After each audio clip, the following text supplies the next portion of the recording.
I think I'm streaming. Yes. Pretty sure I'm streaming. Okay. Let's see here. Let's do some advertising. Hmm.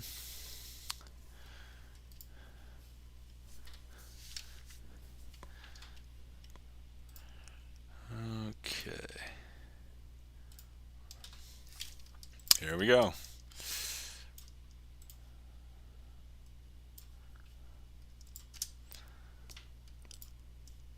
Do do do do do.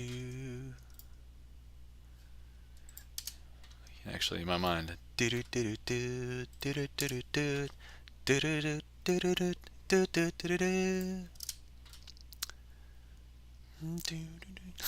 I can hum Mega Man all day, but I won't. I won't subject you all to that. By you all, I mean maybe nobody's here yet, probably. So not a big deal at the moment. But anyway, happy Halloween. It's actually Halloween Eve when I'm starting this. Hopefully, with any luck, I will go past my midnight time, so it'll be Halloween when I actually finish. That's the hope. Um, but anyway. Alright, just advertising at the moment, so if anybody's here. Hello, welcome in. Please hold your horses and just chill out, relax, get a drink. Or right before stream, I empty the bladder just to make sure that I don't really have to. At least it won't be bothering me all stream. Hey, welcome in, Gibson Lens. How's it going? How do you do? I'm currently in the middle of my typical advertising, so I have this very unique process. It's very unique. I paste in every Discord that I'm going to mention myself in, and then I'll press enter once stream starts. So, yeah, because I don't want to waste too much time copying and pasting. But advertising is how I know you're live. Yes, yeah, because I can imagine that right when I start up, nobody is actually watching or listening, and I don't think I'll be jumping up to the top of anybody's follow list or anything. But anyway, how are you doing, Gibson Lens? How are you doing on this Sunday?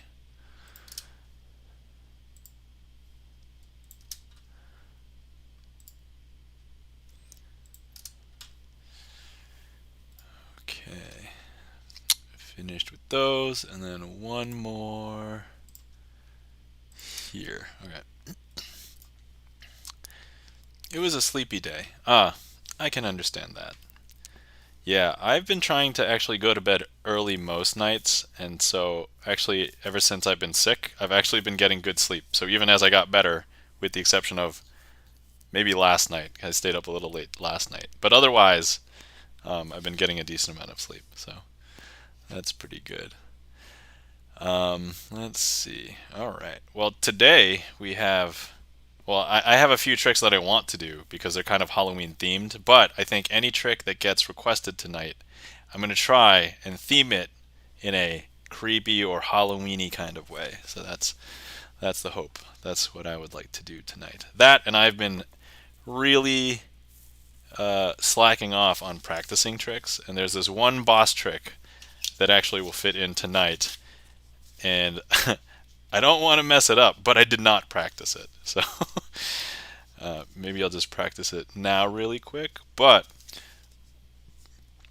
yeah, if anybody didn't know, Halloween is actually Happy National Magic Day as well. So Happy National Magic Day. Hey, welcome in, Charlie's Beats. How are you doing today?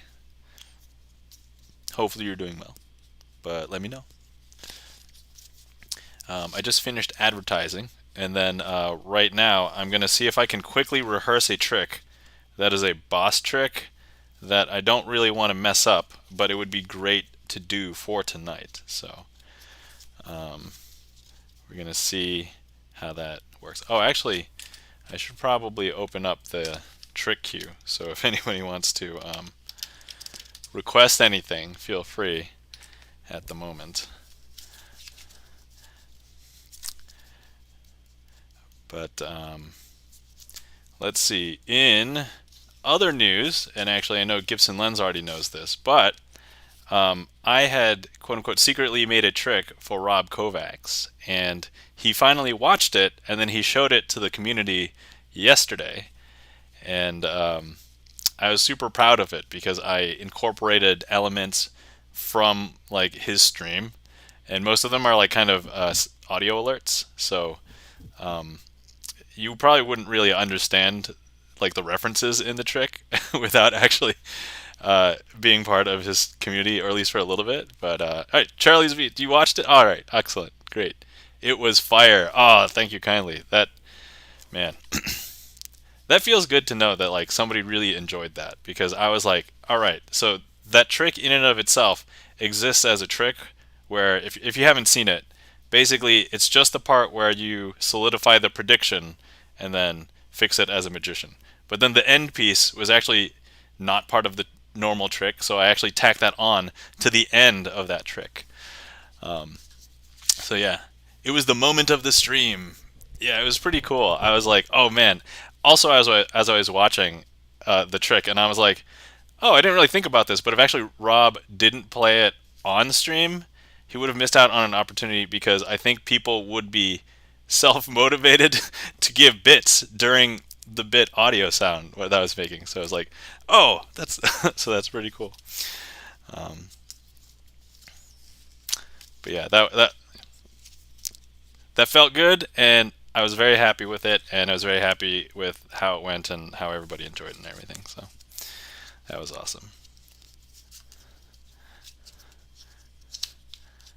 It was, yes, definitely worked. Great, yeah, definitely. All right.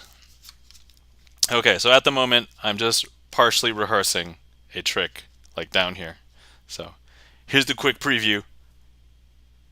All right, don't want to spoil anything yet, because if I mess up right now, it'd be pretty horrible. So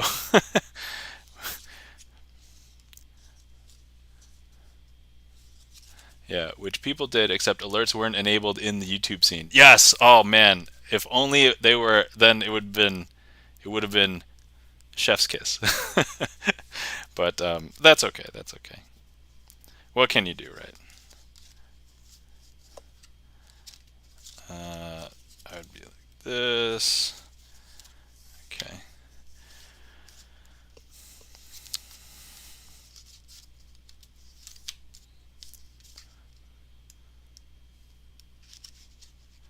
And then I would show some cards like that. Excellent.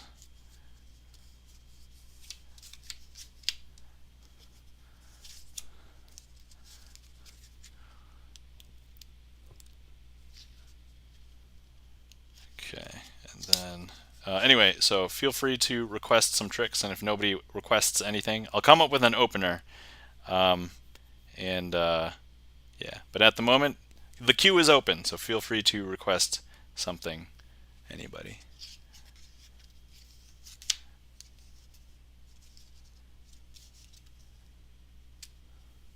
Okay, then I do the trick. Boom, boom, boom. Excellent. Okay, cool. Do that. Do this. Boom, boom, boom. Boom, do the trick there. Okay. Then we do this.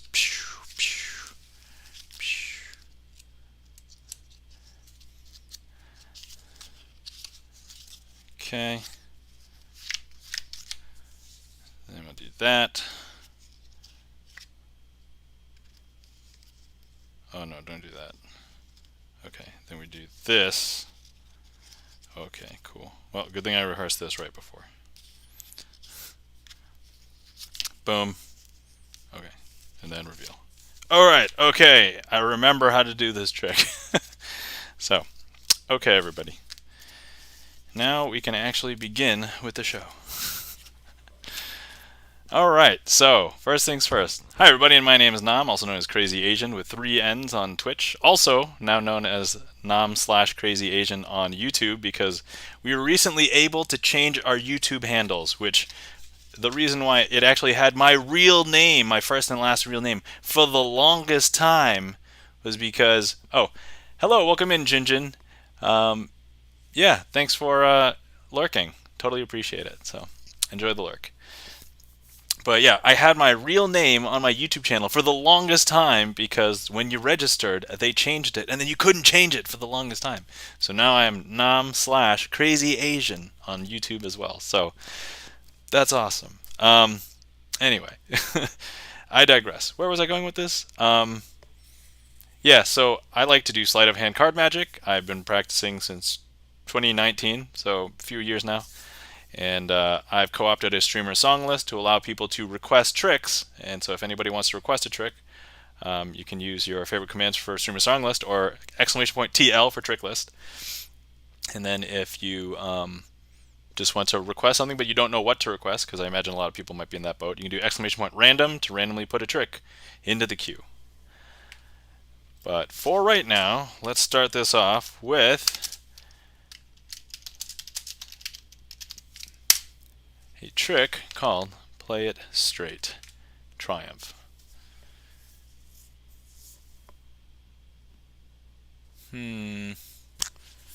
So according to the chat, it looks like I added it, but I don't see it. Hold on, I may have to log into something, I'm guessing.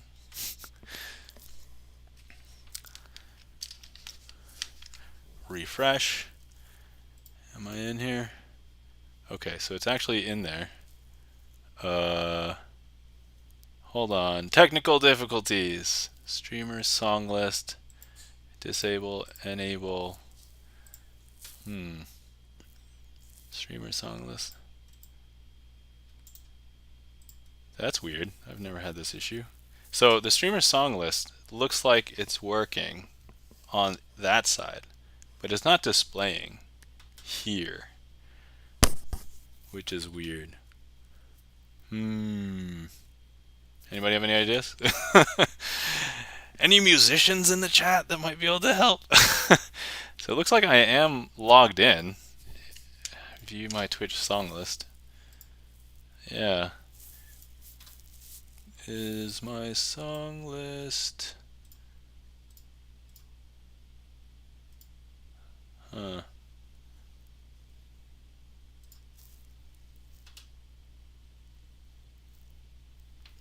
Yeah, song list. Okay, use song list bot. Should song list bot be a mod? Is that the reason? Song list bot. I always thought so. Huh. Okay, hold on. Mod song list bot.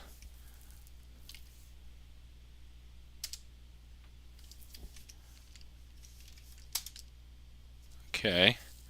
All right. And then let me, I guess, probably isn't why the over. I've seen some streams where it was not. That's interesting. I did see something like earlier in the week where StreamerSonglist wasn't working for anybody for like 20 minutes. Refresh when scene becomes active. Okay, hold on. Let me do this. Okay, boom. Okay, all right. I refreshed it. Okay, all right, cool. Several times this month. Wow, okay, that's a lot more than I have witnessed. So I've seen some streams where it was not. Several times this month. Okay, cool. Well, okay, it's there now. It's I'm not going to touch it.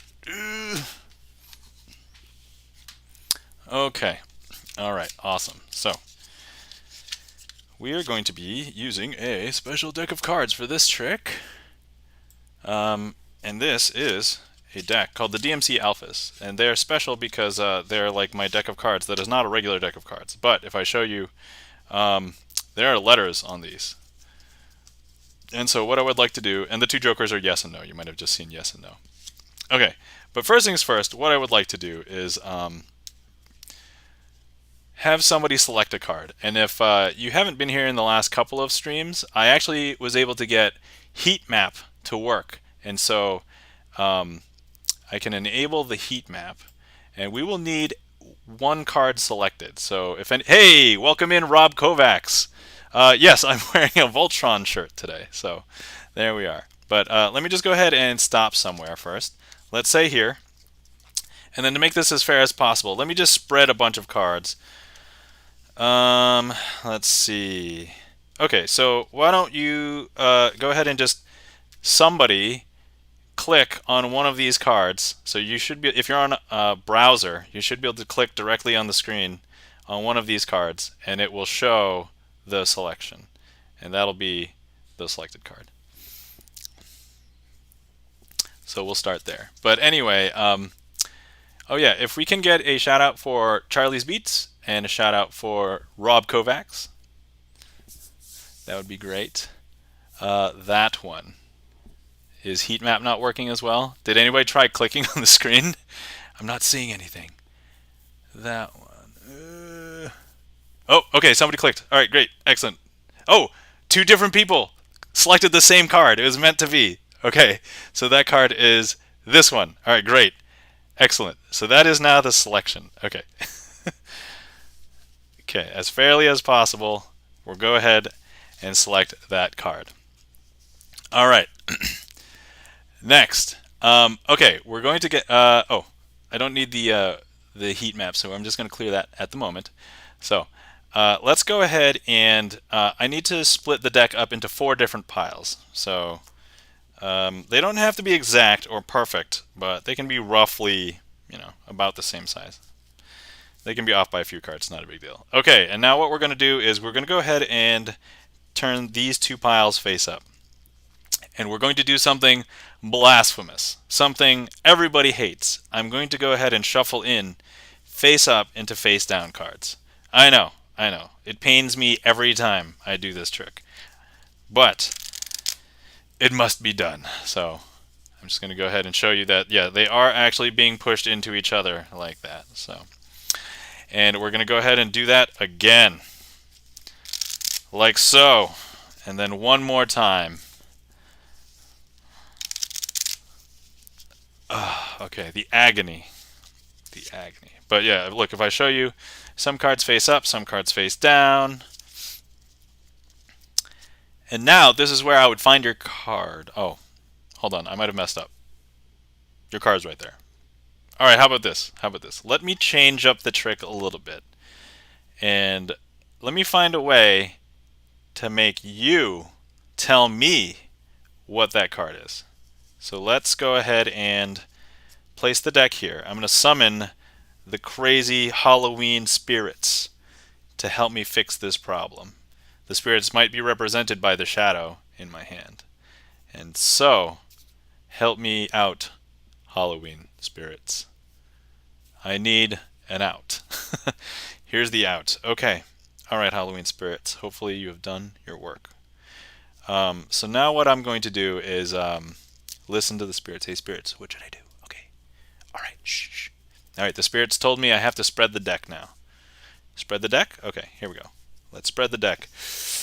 All right, hold on. Spread this way. Okay. So you might notice that there are some cards face up and some cards face down. But let's pull out all of the face up cards. H, A, P, P, hap, happy. Okay, that's a good start. That's a great start. Okay, so there's no other cards. How about over here? What are these? We have an A, an L, an L. Happy all. Everybody, happy all. Oh, wait, there's more letters. Hold on. O. Happy all. Ow! Maybe a ghost pricked you or something. And then we have an E, and an N. Okay, anybody have any guesses as to what this card might be?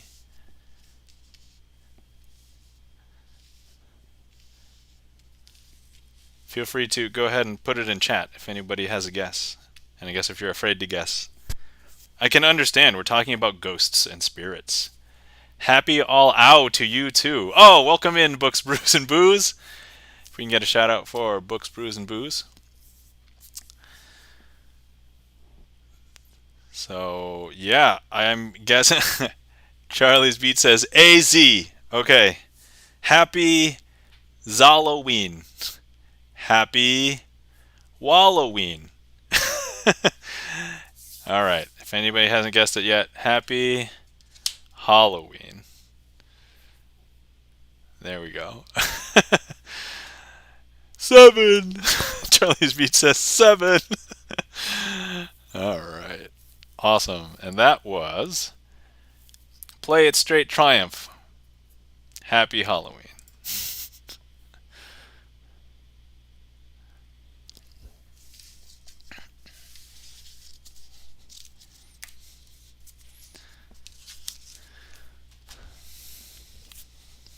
All right. Let's see here.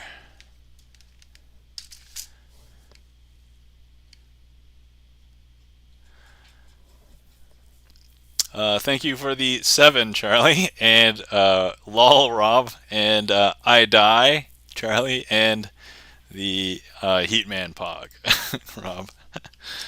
All right. Oh yeah, let's. Do we get shoutouts for Charlie and Rob? If not, I'll do it again anyway. All right, there we go. Let's see. Yeah. Charlie's Beats, music. Rob Kovacs, piano, more music. Books, Brews, and Booze, reading stories to you. All right. Whew, sorry I shotgunned that. I could have spent a little bit more time on it. But anyway, thanks for coming in, everybody. Happy Halloween Eve, Old Hallows Eve, but also...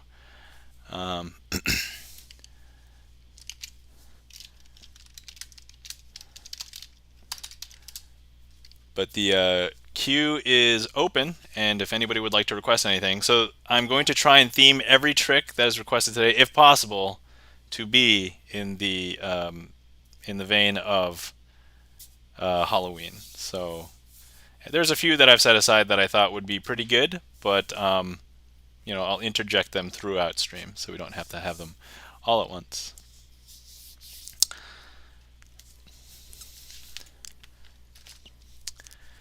But anyway, I'm just curious if anybody has a favorite Halloween candy, and then contrast what's your least favorite. So, let's see. Hey, welcome in, Cloudy Haiku. Good evening. Good evening to you as well. Yes, I'm in the right time zone. It is my evening. So excellent. Hopefully you're doing well, Cloudy Haiku. Welcome in. Let's see, Rob, you're welcome for the trick. We actually discussed it, I think, earlier before you got on stream, but enjoy the lurk, so thank you for hopping in. Let's see. Charlie's Beats has requested one. Excellent. So let's see. Let me try and remember how to do this. Haven't done it for a while, so this is good because I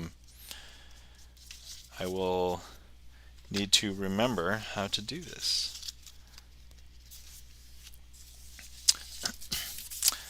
And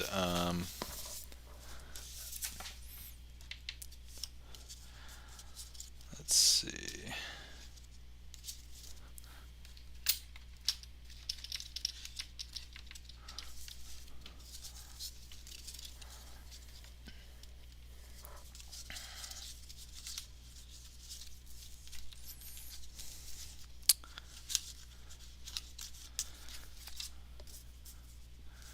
All right. Let's see. Cloudy Haiku. I'm here from Rob's stream. I saw your trick there yesterday. Oh, excellent. Well, welcome in. Yeah, so let me introduce myself. My name is Nam, also known as Crazy Asian. I like sleight of hand card magic. I've been streaming on Twitch for only a few months, but I've been on YouTube way longer. So if you're ever looking for a ton of magic, you can check out my YouTube. So But otherwise, you can interact with the magic show here. So, I'm a YouTube star. That is not true. I am not a YouTube star. I do have a lot of stuff on my YouTube, and I do kind of want to use it one day to point and be like, "Hey, other magicians, I know how to do some tricks." Like that's kind of the goal, the goal behind that. But so. But anyway, so right now I'm prepping for a trick called Illogical Conclusion, as requested by Charlie's Beats. So getting ready for that. Okay, there we go.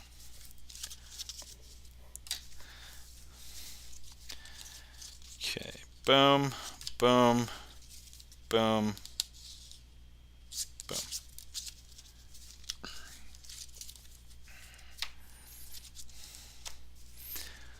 All right. Let's see. Books, Brews, and Booze. Favorite Halloween candy? Reese's Peanut Butter Cups are always my jam. Least favorite? Tootsie Rolls. Ah, I can feel you on the Tootsie Rolls. I don't think that's the absolute worst, but Tootsie Rolls are pretty down there. And I know a lot of people love Reese's Peanut Butter Cups. So I myself, I'm not sure what my favorite is, but I'm probably along the realms of my favorite being either like Kit Kat bar or Crunch bar. I like that kind of like crispy stuff inside of chocolate. Now, normally I don't even like sweet things, so I don't really have dessert most days. But if I have to choose a favorite Halloween candy, it's probably going to be one of those. And then my least favorite, it's got to be something like stupid. Like uh, I hate Good and Plenty, and I feel like it's plenty because nobody actually likes it, even though they claim it's good. Um, Charlie's Beat says, I need to learn not to like sweet things.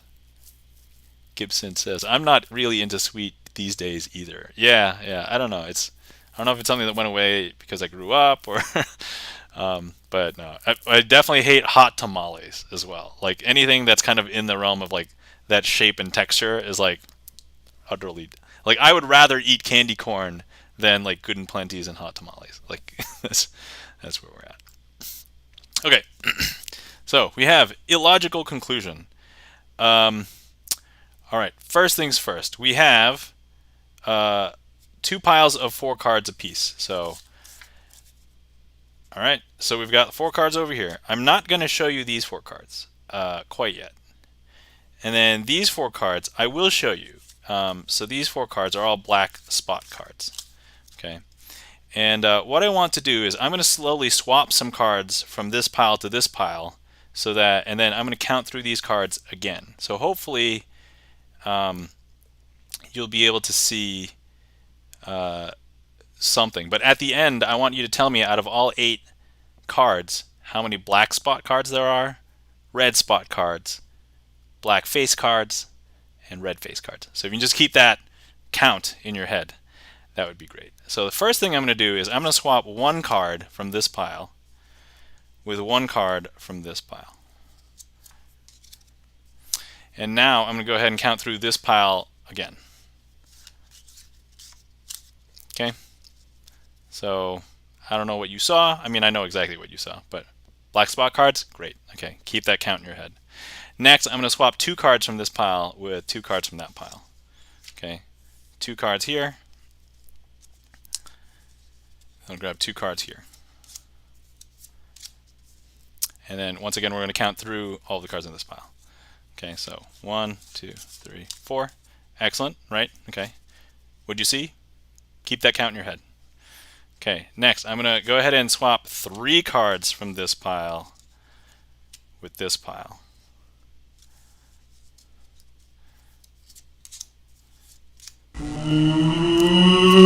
Whoa! Terrell FM, you have, first of all, welcome in. And second of all, you have just discovered one of the new sound alerts that I just put in just for this week. So, ooh. And full disclosure, you startled me. I was not expecting that during this trick. So, and then Book says, if I were going to give out candy, I'd get Snickers, Reese's, Yeah, I like Snickers too. Ring pops and something less common, but like those wax bottles. Oh my god, those wax bottles. Yeah. Terrell also redeemed tarot cards. All right, we'll get to that after this. Yes. Ha ha ha. Thanks for the emotes, everybody. Okay. So I just swapped 3 cards from each one of these piles. So now you're going to go ahead and just see if you can keep track of what you saw. Okay, excellent. And now I'm just going to swap 1. So the last one, okay, from this pile to this pile. And then we'll count through these one more time. Okay, excellent. So now, some people believe that maybe I'm lying to you and there are not 8 cards. There are indeed 8 cards. I will show you these 4 cards because you did see that there were black spot cards. So now, and Charlie's Beats, you requested this one, right? So if I could just get a guess as to what you believe you saw. Did you see all 8 cards were black spot cards? Did you see some face cards? Did you see some red cards? Or did you see something else? Let me know what you saw, or maybe just say I don't know or I have no idea. Let's see. And while you do that, let me catch up with chat. Thanks for the ghost emotes, everybody. And let's see, ice cold. Hey, welcome in, Eric Toaster. At last, someone who responds to trick or treat with tricks as opposed to treats. Yes. And Cloudy Haiku, seems like they're all black spot cards. Oh, okay, so both Cloudy Haiku and Charlie's Beats believe that they're all black spot cards. Well, let me show you that, believe it or not, these do not say such a thing. Because, look, these cards say, hey, I just met you, and this is crazy. So here's my number. So call me maybe. And that, my good friends, is an illogical conclusion to this trick. And Terrell's like, what? Gibson Lens, thanks for the Chris M. Yee, call me maybe emotes. Rob says, love it. Thanks for the emotes, Terrell, Charlie's Beats, Eric Toaster. And the lol. Thanks for the applause, everybody. Yeah, so actually, Terrell did notice one of the new sound alerts. I will play the other one right now, and it is also Halloween themed for this week. So here we go. It's alive! It's alive! All right, there we go.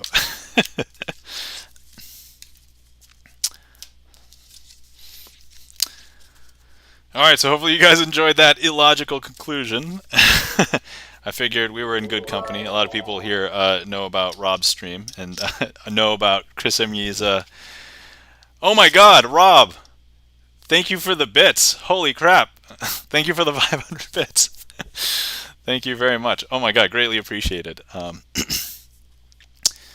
So typically, anybody who subs gets to sign a card. You basically just gave bits equivalent to a sub. So if you would like, you can select a card and I will sign Rob Kovacs on it. So about a third of the deck is taken. If you would like, just name a card. If you want to exclusively name it, I can see if anybody else has named it. If you don't mind sharing, I can put your name on the card as well as somebody else's card. But yeah, so Rob, let me know if you would like to sign a card. And which one? 7 of Hearts. Okay.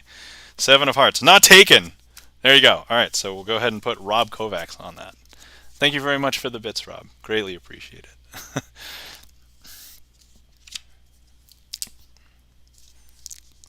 Let's see. We're going to go ahead and I'll do it just sideways. So.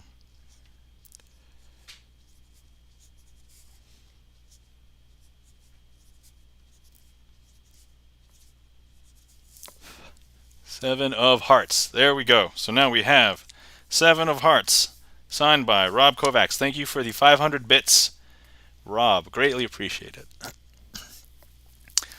Okay. All right. Yeah. 7.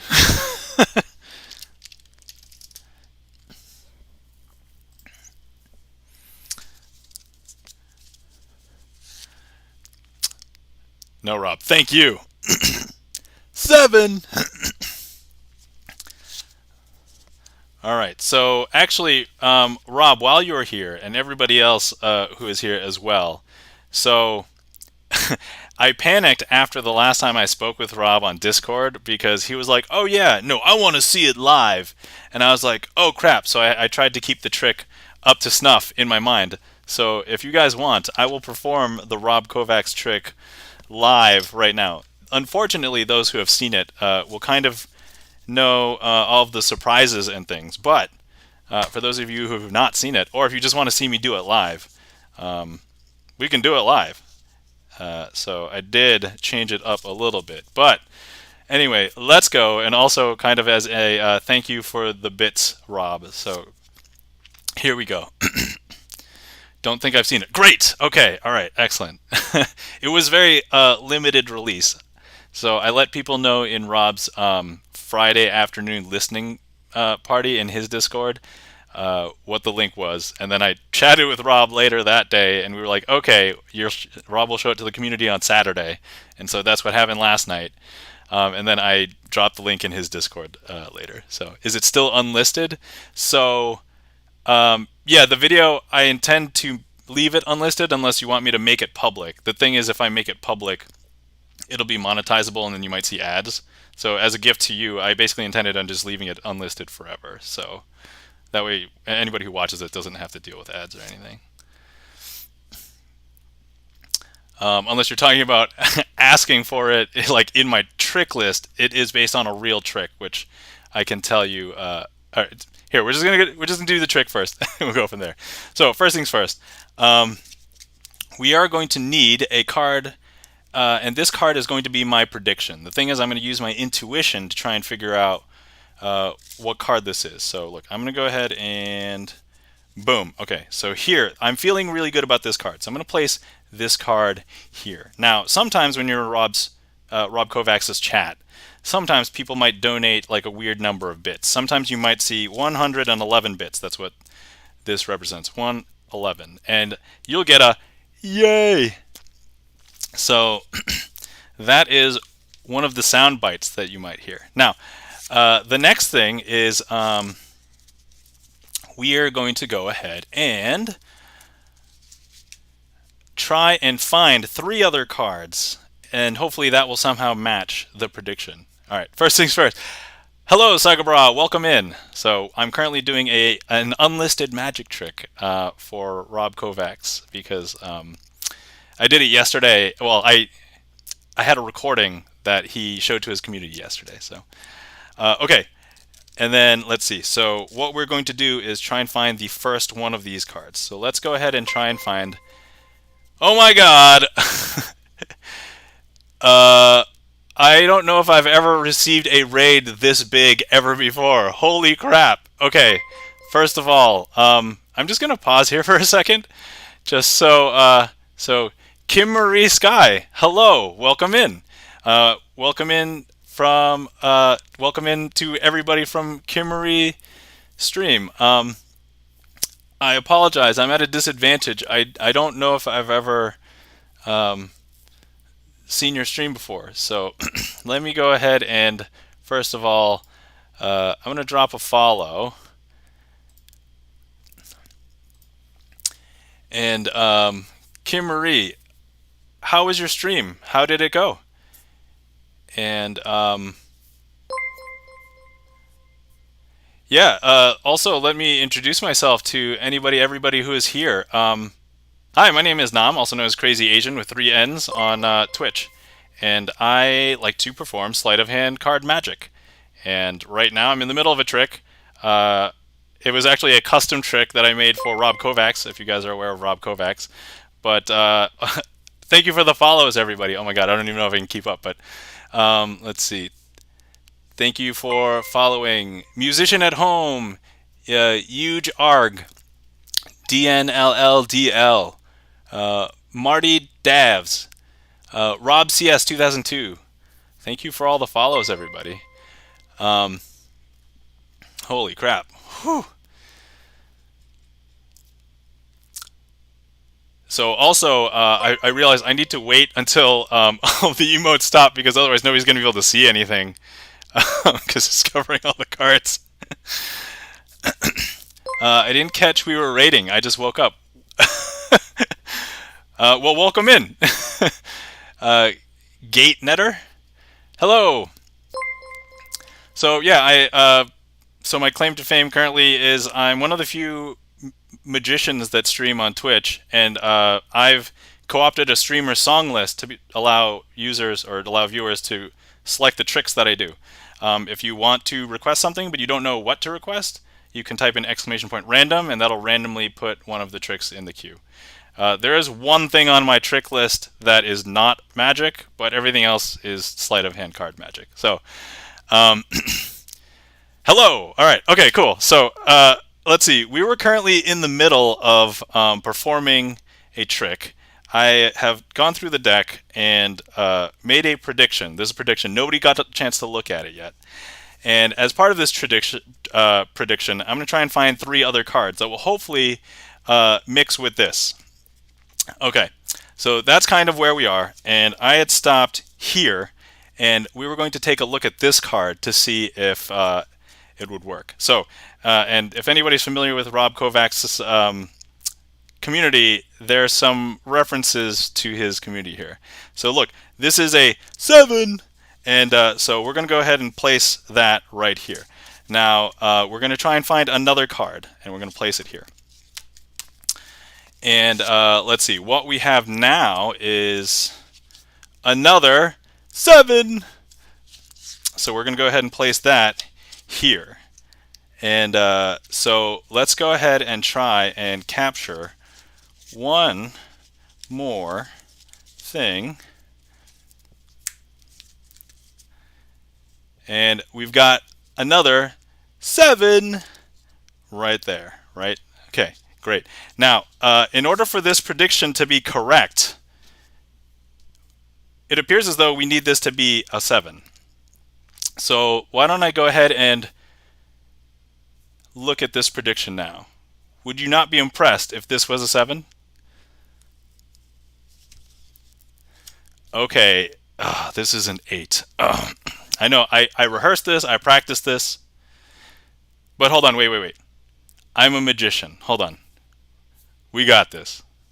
If I just go ahead and snap over each one of these piles, I can change all of these to be the 8 of hearts, the 8 of diamonds, and the 8 of clubs. Mark rides, no mulligan required.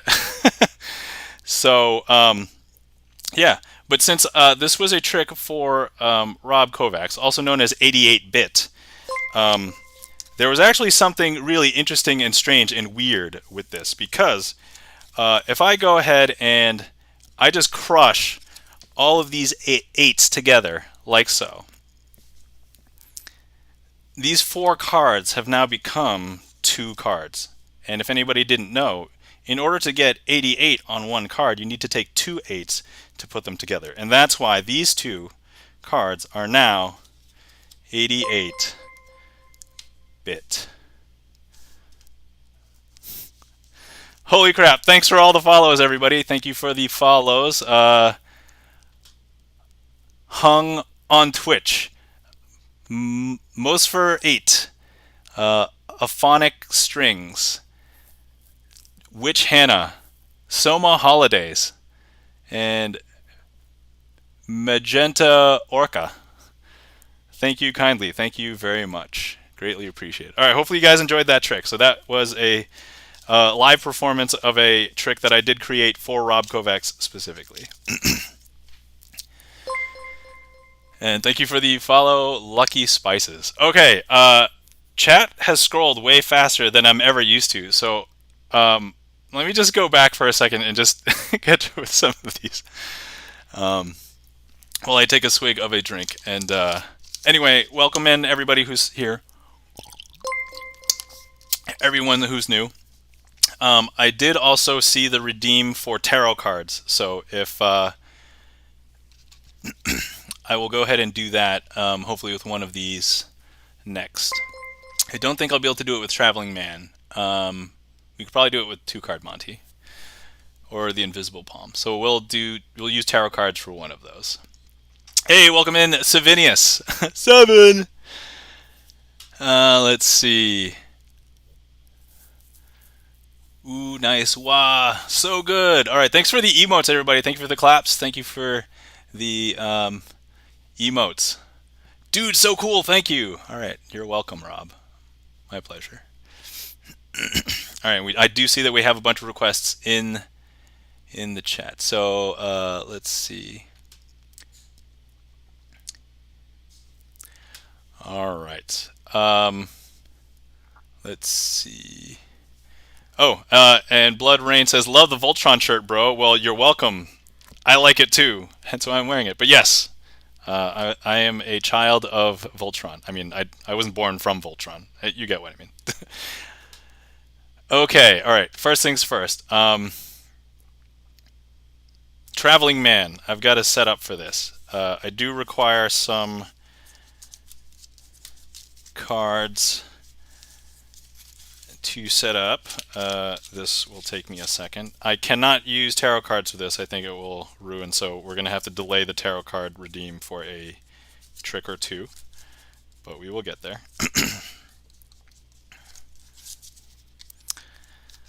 Okay, all right. Okay, I'm going to need someone to make a selection during the course of this trick, and Huge Arg, if you are still in the chat, can you confirm if A, you're still there, and B, if you can make a selection during the course of this? Or if not, I mean, we have so many people in the chat. If you are not here, I will make a poll, and then we'll just need a suit selected. Let's see. Musician at home. I wish I were Voltron's child. Yeah. Wasn't born from Voltron. Let's see. Hey, welcome in, Supernatural Writer. How's it going? Let's see. Who's your favorite lion? Blue, yellow, red, green, or black? I don't remember them all well enough to choose. I would by default choose blue because blue is my favorite color. I have so much delay. Okay, if that's the case, use another's, please. Okay, cool. Kimmery Sky. Okay, I'm here. Hey, welcome in, Kimmery Sky. Thank you very much for the raid. I greatly appreciate it. It's alive! Oh my god, it's alive! All right. So yeah, if anybody doesn't know, I added a couple of new sound alerts.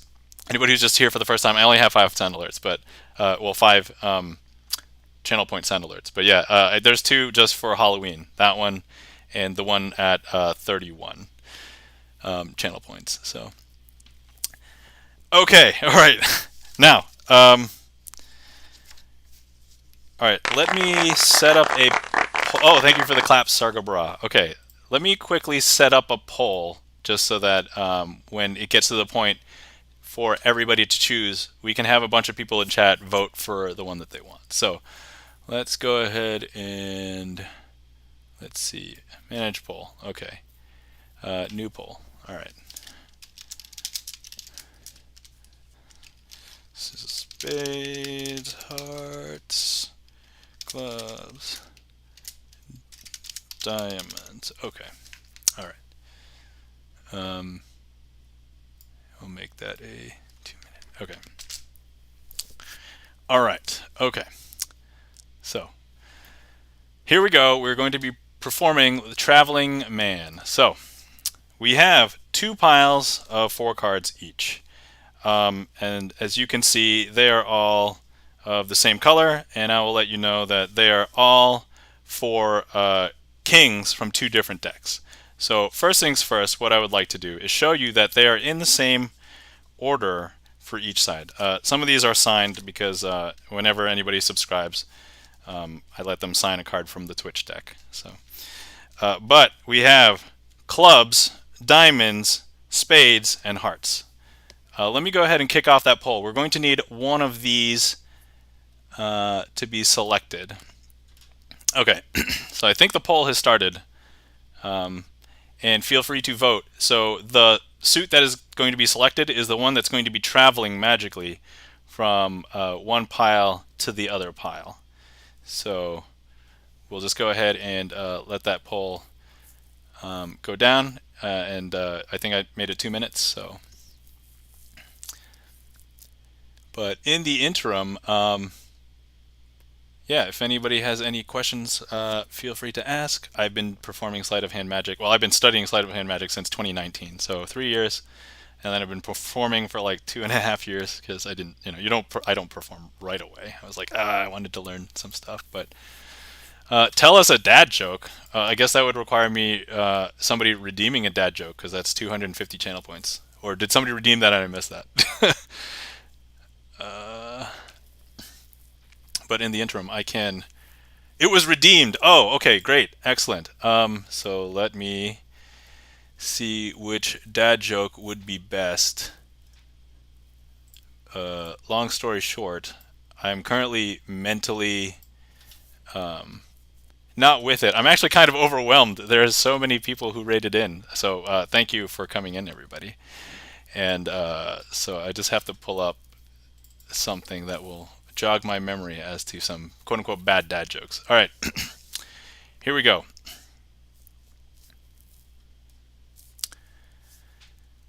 What do you call a party in which everyone comes over to fart? It's called a tootin'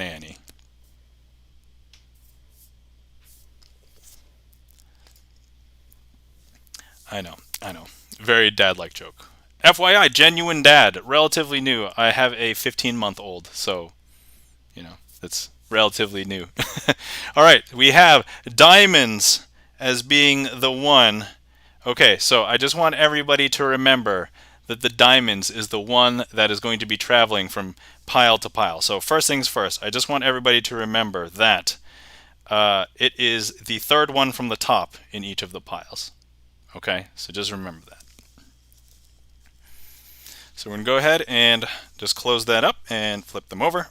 So this is the red card pile, and this is the blue card pile.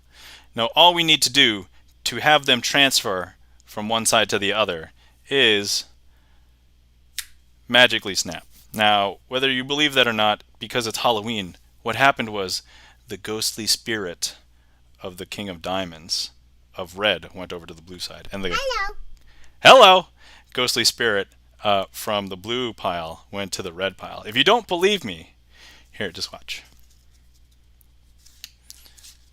Because look, we now have a blue card here. I know, right? Super weird. And just so you know that it is the diamond. It is indeed the King of Diamonds. I know, super weird. Now, you may not believe that the King of Diamond that is in red is over here. But look. Because look, there it is. And if you don't believe that this is the diamond, because look, here. There we go. I know, super weird, right? Now here's the thing. We're going to go ahead and break one of the rules of magic. You're not supposed to do the same trick twice, but we're going to do it a second time. So look, what I'm going to do is I'm going to go ahead and place each of the cards back in their correct pile. And what I'm going to do is I'm actually going to go ahead and show you all the cards are red backed here. And I'll show you all of the blue cards are backed here. All right. Xavier777, welcome in. Thank you back. Thank you again for the resub for 2 months. Thank you very much. Greatly appreciate it. All right. Now, once again, we're now back in the same situation. Thank you for the ghost sound cue, because the ghostly spirit is now going to be doing it again. The ghostly spirit from the red pile is going to be traveling to the blue pile, and the blue King of Diamonds is going to be traveling to the red pile through their ghostly spirits. Because now, look, if I go ahead and I just show you, there's one blue card in the red pile and one red card in the blue pile. And if I show you, this happens to be the King of Diamonds. And this also happens to be the King of Diamonds. And that, my friends, is the traveling man. Traveling dead man, ghost,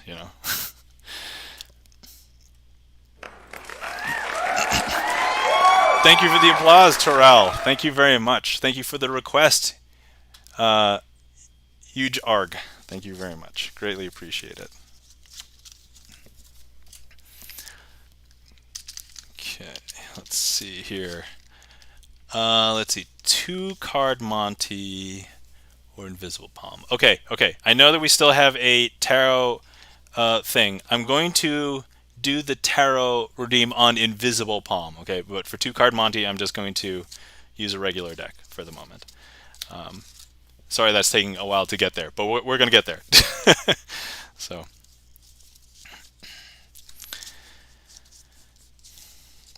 Okay, let me figure out which deck I'm using. Let me use the Twitch deck. Oh, hold on. Somebody. Oh yeah, Xavier777. You have signed a card already, right? I'm pretty sure I remember seeing Xavier. Okay, yeah. Here we go.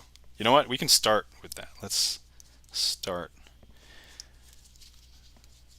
You signed the 6 of Diamonds. Excellent. Okay. All right. Let's see. Let me take a swig and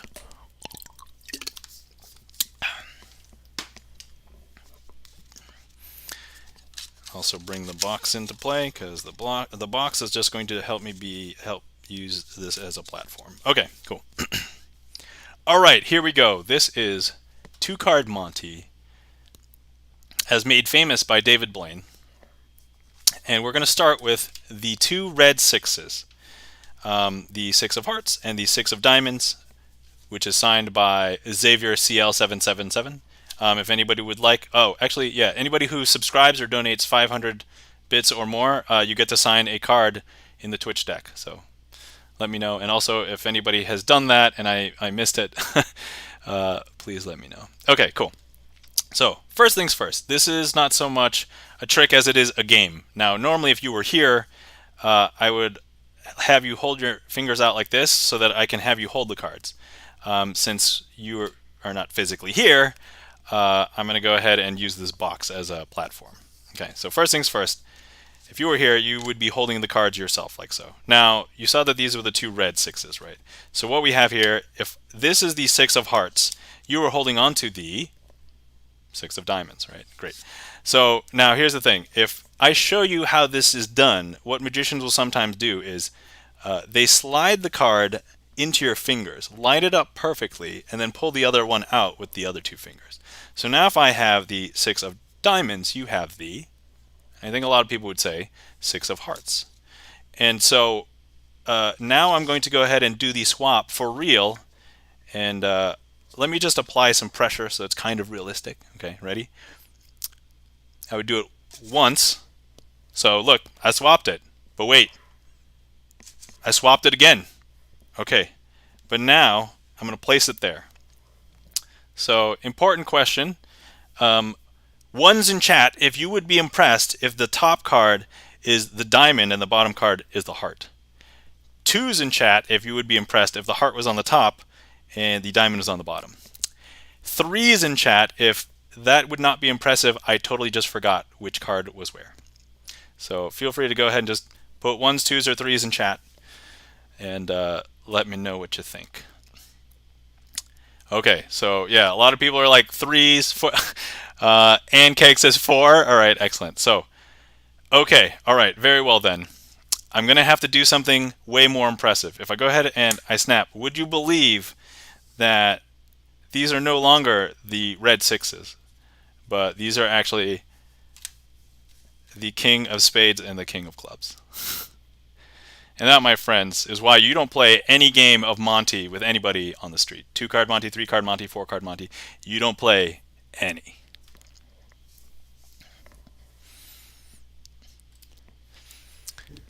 All right. Thank you for the claps, everybody. Thank you kindly for the claps.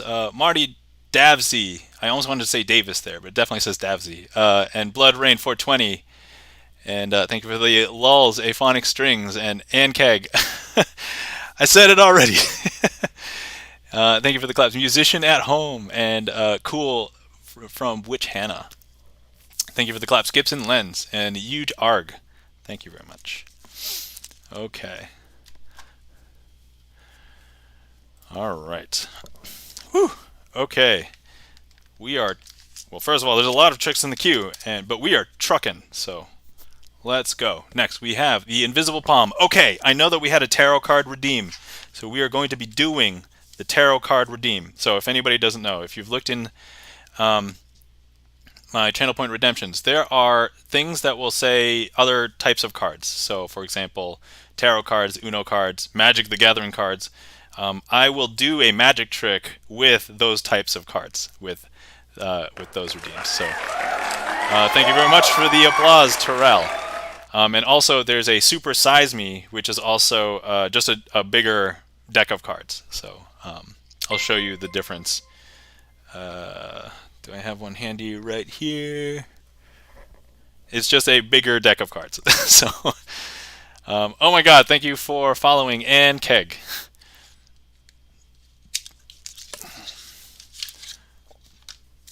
All right.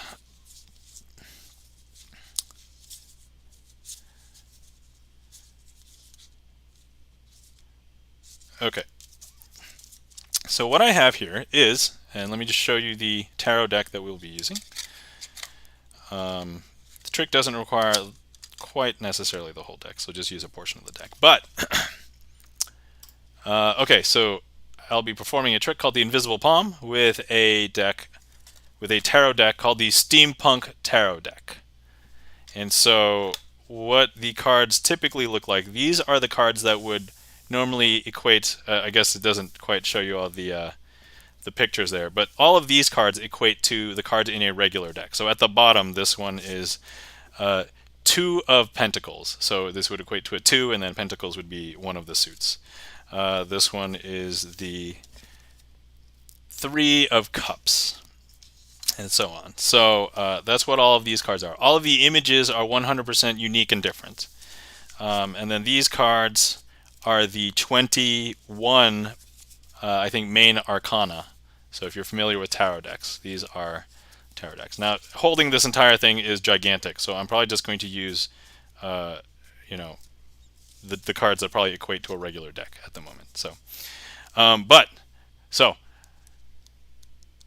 first things first, let's go ahead and show you that we have 1, 2, 3, 4 cards. So we've got 4 cards here. And what we're going to do is we are going to try and show you a situation in which, I'm giving away a lot of magician secrets here today, is palming a card. So sometimes when a magician palms a card, at certain angles you won't be able to see that it's in the hand. But if I fully expose it, you'll see that the card is completely visible. But there's a special technique that is done that is actually called the invisible palm. And what that looks like here is, it actually looks something like this. Because if I show you, you can't see that the card is there. But whether you believe me or not, it is there. And you know, you can't see it until I want you to see it. Like when I place it down here. I know, super weird, right? Super interesting. Now here's the thing. Once again, we're going to be breaking the rules of magic, and I will be performing the same trick again. So look, if I go ahead and if I actually palm it, this is not the invisible palm. And if I show you the exposed view, you'll see it, right? But look, if I go ahead and I invisibly palm it, so you can see, you can't. But you'll be able to see it once I allow you to see it. Because look, if I go ahead and I show you, it's right there. I know, super weird, right? But look, we have the, what is this? This is the King of Cups. So remember King of Cups for a second. So I'm going to go ahead and leave the King of Cups right there. And we will go ahead and place those there. I'm going to go ahead and palm this card off of the deck. So as you can see, this is the Queen of Pentacles, right? And so we're going to be doing something super interesting, because look, if I just go ahead and I place my hand over the deck and I invisibly palm it, you'll see that that card has disappeared. You'll see that that's the Queen of Pentacles. It's actually in my hand. It's invisible. It's not like it's not there. But look, you won't be able to see it unless I want you to see it. And now if I show you these cards,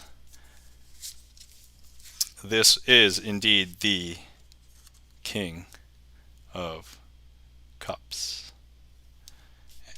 And that, my good friends, is the invisible palm using tarot cards. Thank you for the applause, Terrell FM. Thank you very much for the claps, Terrell. Blood Rain Girl, thank you for the applause, Marty Davsey. And thank you for the claps, Gibson Lens, Charlie's Beats, and Terrell. Whew. Okay, so any other redeems I'm currently missing? Thank you for the claps, Terrell. I don't want to miss anything. Sometimes streaming, there's too many screens to look at, and I don't have enough screens to look at everything. All right, excellent.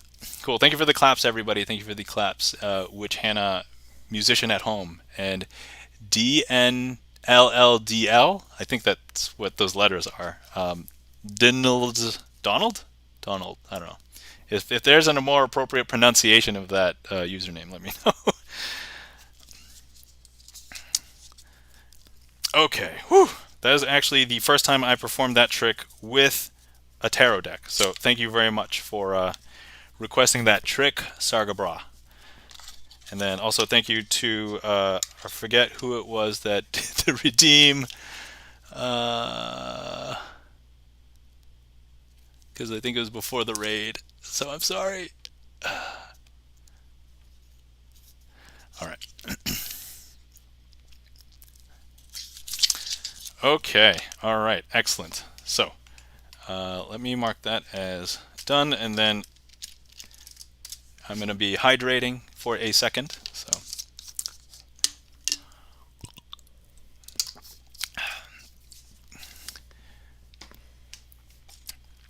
and we'll be going back to using the Twitch deck now.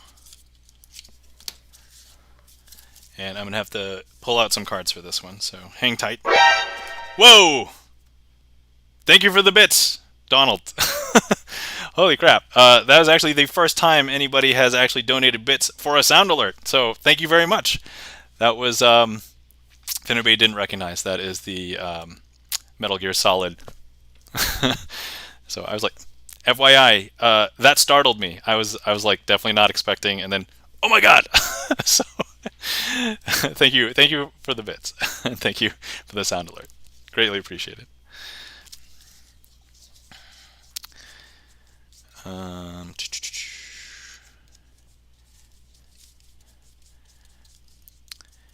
Anyway, I hope everybody is doing well tonight.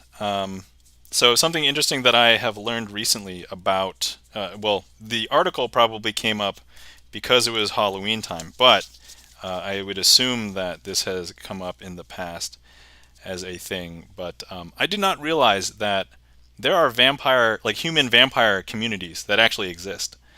So I actually read an article about it today because I got served it in an algorithm, and I was like, huh, this seems interesting. But yeah, there are humans who are self-proclaimed vampires, and they don't like practice like vampirism as far as like the stereotypical vampirism, like, you know, they don't drink blood and, you know, all that kind of stuff. But they have, like, there's some people that apparently get prosthetic fangs that get put in, and I was like, whoa, that's crazy. Like, but their ideology is a little bit interesting because it's kind of like, well, just be accepting of how you live, and there are some of them that have some of the stereotypes, like the fangs and liking of blood, or like wanting to have extreme sex. Like if you've ever seen True Blood, like that for energy. But then there's others who are just like, I just want to be accepted in the community, whether they're from other marginalized minorities or other communities. And I was like, wow, that's actually pretty cool. So anyway, just figured I'd bring that up because it's kind of Halloween related, but also kind of like a serious thing. So I was like, wow. Let's see. Epic hype, yes. Charlie's Beats, lurk. Xavier, thanks for the lurk, greatly appreciate it. And then Witch Hannah, I love Halloween. Halloween is awesome, and also if you didn't know, Halloween, because they say trick or treat, but Halloween is also known as National Magic Day, so perfect for this for today. All right, first things first. We have a few cards I've set aside.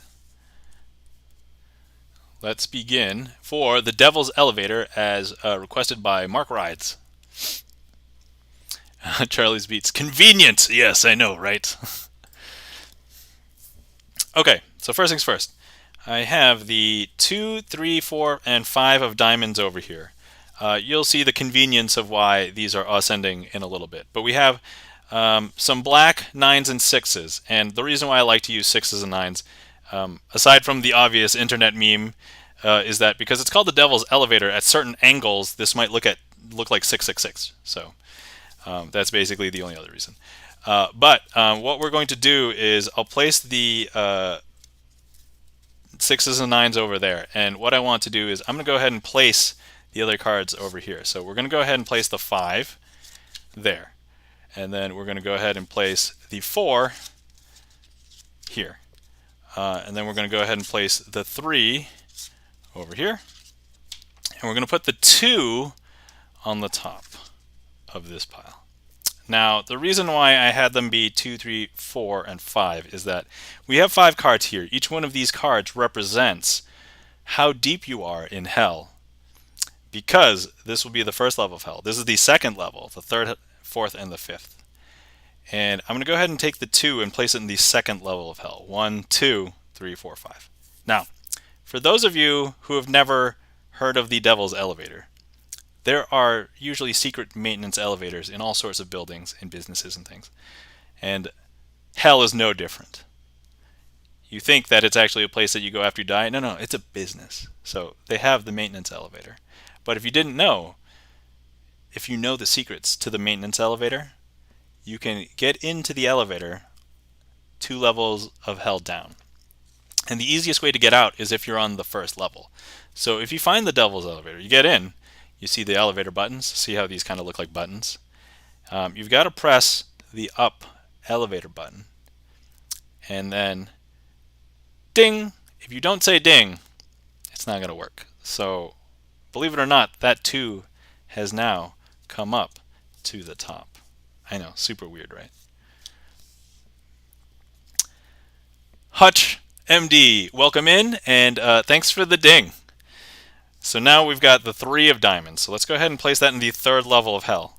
1, 2, 3, 4, 5.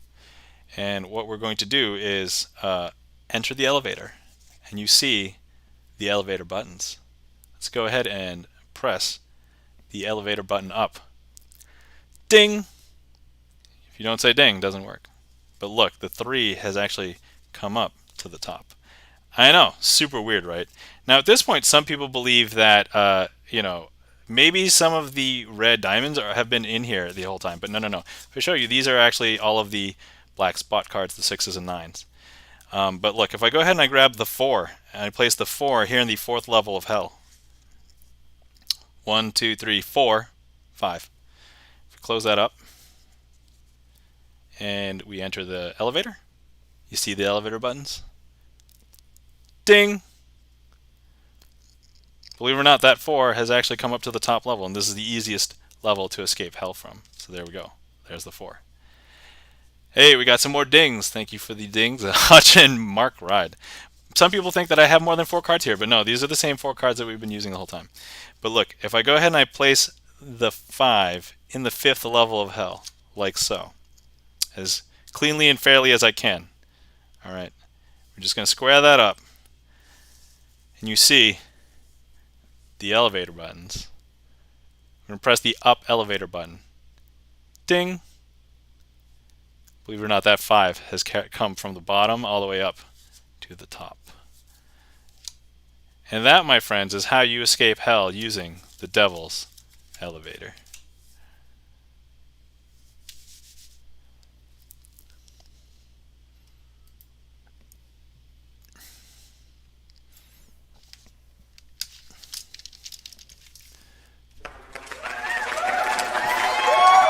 Whoa, thank you for the applause. Donald, and thank you for the claps. Gibson Lent, Blood Rain, Cloud Haiku, Hutch MD, thank you very much. Greatly appreciate it. Hopefully you guys enjoyed. And yeah, that Devil's Elevator. Very good for being Halloween themed. So, let's see. We have a request for a trick called 8-card Brainwave. Okay. Requested by Charlie's Beats. Hey, Charlie, let me know if you are still in chat. This one will require some interaction. So let me know if you're there and if you're ready for doing some interaction. But if not, let me. We'll need to find somebody else. Charlie's Beats. Looks like you're here. Excellent. Glorious. Mark Wright says, thanks. I'll remember this if I ever find myself in hell. I mean, I don't want to admit it, but I'm probably going to be there. So, excellent. Let's see. Tomorrow, sir, get ready.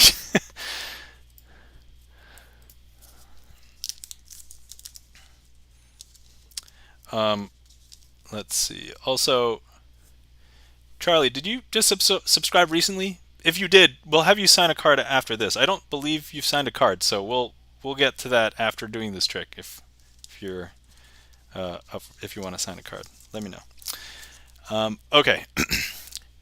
Oh wait, Charlie got a gift sub. Oh, does that count? Who gave the gift sub? I guess. I was not paying. There's so many things happening. Rob gave the gift sub. Oh, all right. Rob's already signed one. Okay. Well, Charlie's Beats. Keep in mind for the future, if you would like to sub, let me know. We can have you sign one. My apologies. Okay. Let's see. Mark writes, oh, if you are there, I ain't escaping. It's gonna be a party. Oh yeah, for sure. Okay. Mark Rides gave the gift sub too? Oh, okay. All right. Mark Rides, if you're still in... oh, yeah, you just said something. Mark Rides, for the gift sub that you gave, if you would like to sign a card, think about which card you want to sign. We will let Kim Marie sign. She read it. Okay, all right. Yeah, yeah, we'll sign it for Kim Marie after this. Okay, all right. Anyway, let's do the trick, and we'll worry about signing in a minute. Okay, cool. Awesome. Now that I know what's going on. Okay. All right, this trick, I was going to say this card. This card trick is called 8-card Brainwave, and we're going to require the use of somebody's brain, and the brain that we will use is Charlie's Beats because he is the one who has requested the trick.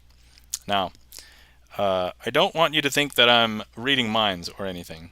I just want to let everybody know I have not signed any deals with the devil. I don't practice black magic. Everything that you see before you is sleight of hand card magic, and maybe some mentalism, which is a form of magic that may or may not include mental manipulation, if you will. So, my mind when watching the stream, yes, totally. All right. So, Charlie's Beats, you are free to make whatever selection you want, and just know that I may or may not be trying to influence you, and the manipulation may have already begun. I've got 8 cards here, Charlie, and I don't want to make this too obvious. So if you end up selecting a card mentally, if you think that I could predict it, change to your second or third choice. But I will let you know that you should select a card now. And you may type it in the chat if you want. If you are on desktop, you can click and use heat map. I've just enabled heat map. So, but once again, don't let me influence you in what you pick. Okay, was this your selection, Charlie? Just to make sure.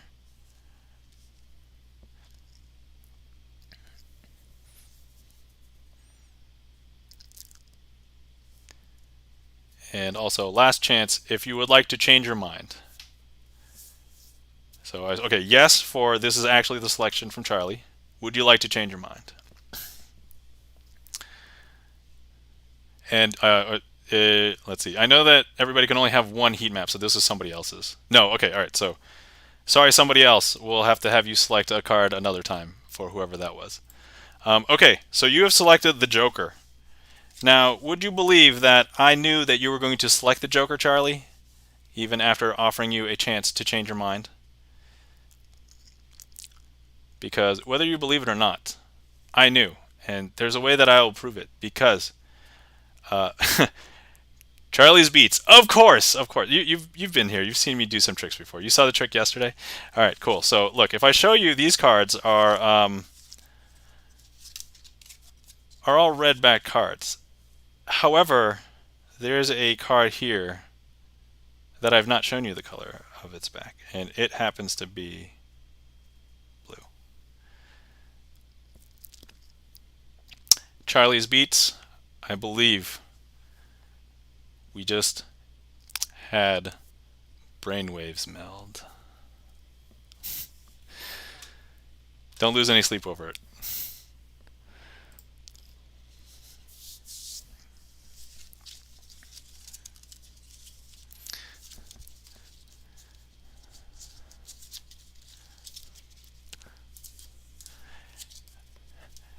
Thank you for the emotes. Charlie's Beats, Blood Rain. Thanks for the boom.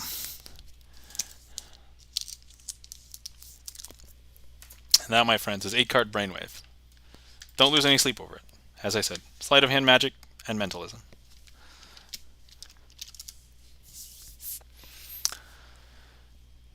All right. The queue is empty. If anybody would like to request any tricks, you can use your favorite commands from StreamerSonglist, or type in !TL to see the trick list, and request something if you would like. Or if you don't know what to request, but you would like to request something, you can do !random, and you will get a trick put into the queue. And then we'll do that. Now, there is a couple of other tricks that I had set aside to do for the evening. So if anybody doesn't request anything, I'll put one of those in, and we'll do one of those as well. Let's see. Cloudy Haiku asks, where do you live? I live in Western New York. So if I say upstate, it becomes super ambiguous to people who are either in New York City or whatever. But we'll say upstate New York. All right, we'll say Western New York, just to be a lot less ambiguous. So yeah, U.S. East Coast, if that is what you were wondering.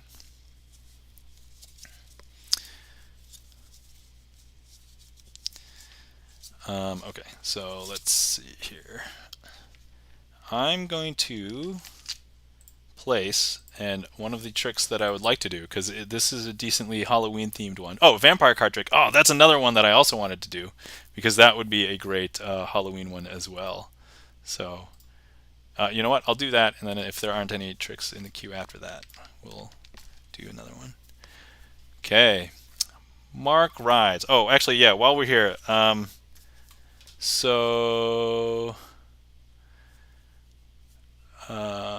let's have a card signed. So Mark Rides, you gave the gift sub, and then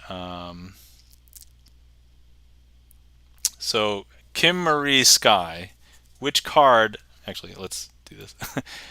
So which card do you think Kim Marie Sky would like to have her name on? And then while we do that, I will prep for vampire card trick.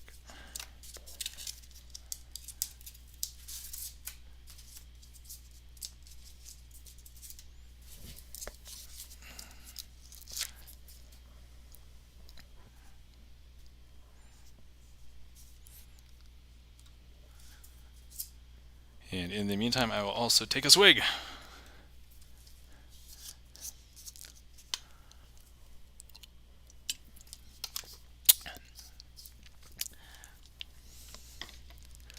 And if we don't know right now, we can wait. And honestly, if you want to tell me later, that's fine too. So.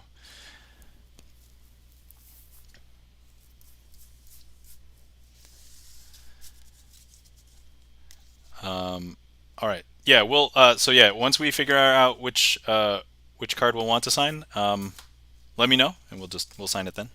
Sounds good. In the meantime, I'm gonna just prep quick for the vampire card trick, and we will do that.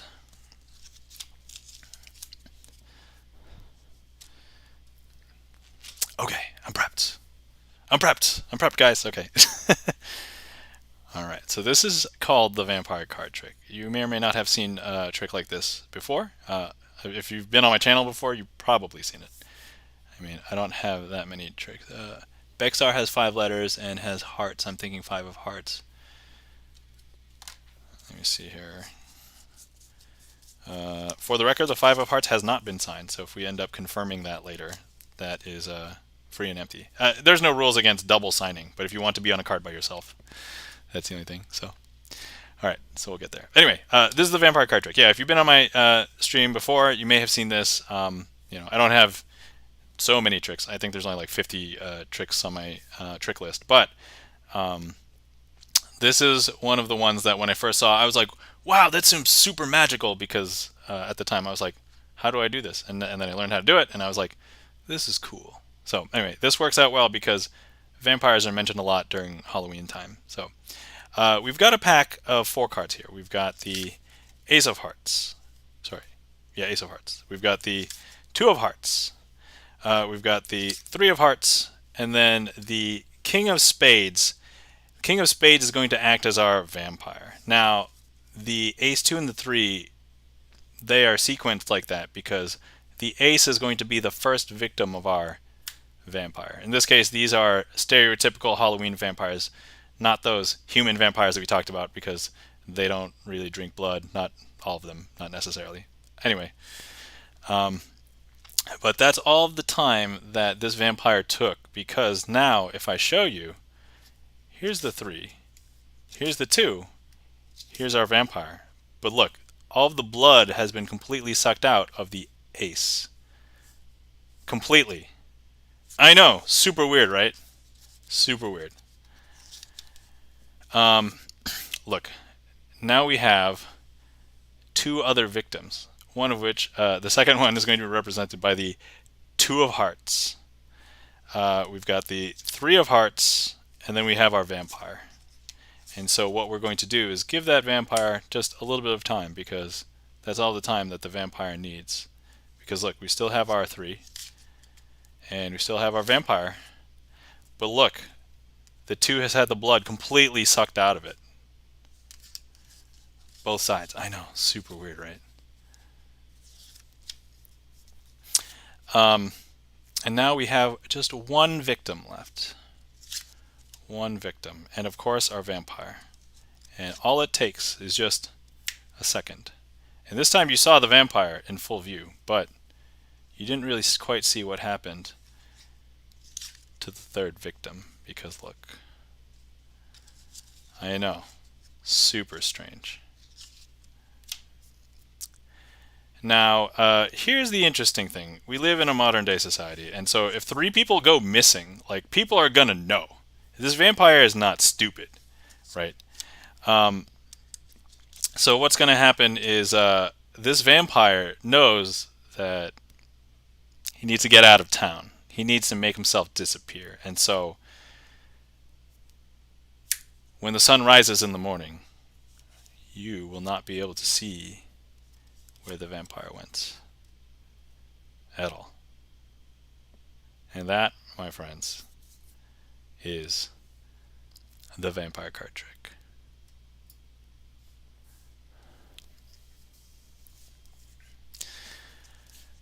Let's see. Welcome in Lex Axon. Lex Axon. Thank you for the emotes, Lex and Marty and Charlie.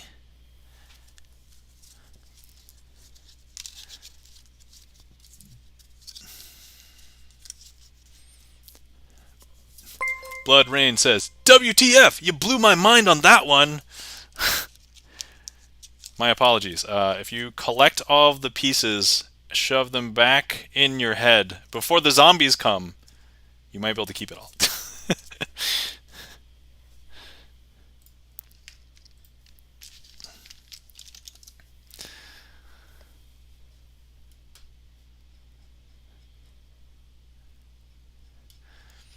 Thank you for the follow, Lex Axon.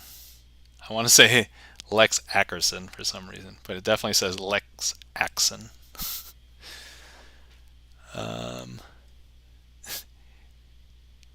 Thank you for the Chewy laughing emote, Charlie. Thank you kindly. Greatly appreciate it.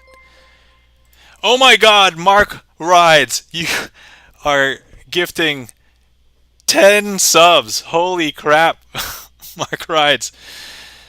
Wow, what is going on here? Mark Rides. Mark Rides. Mark Rides. I would feel very bad if I did not have you sign a card.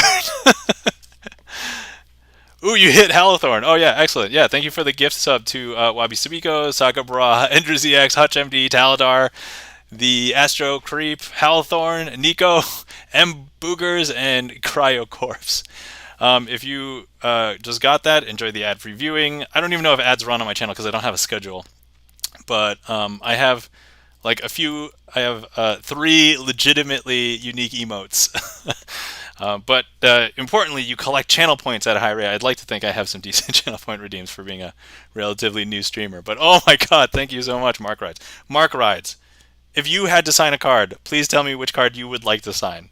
We'll still get Kimmery Skies, but what card would you like to sign? We're going to sign a card for you.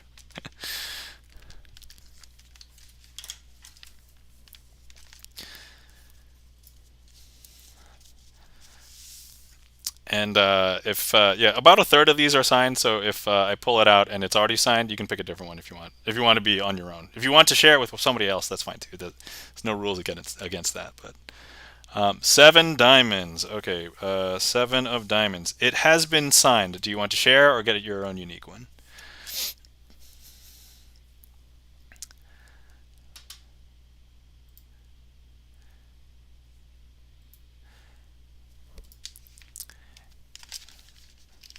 And then in the interim, I'm also going to queue up the next trick. If anybody requests something else, I'll probably bump it above my own. But let's see. 7 of diamonds. Thanks for the stream. And Keg, thanks for the stream. It was fun. Too bad it's 4 a.m. here, so I have to go. All right. Thank you for coming in, and Keg. I greatly appreciate it. My apologies for keeping you up so late, but thanks for coming in. And all of my VODs are available, so if you want to check out the rest of the tricks later, feel free. 7 of shovels, so that will be 7 of spades. Okay, that is unsigned. Are you okay with this? Yes.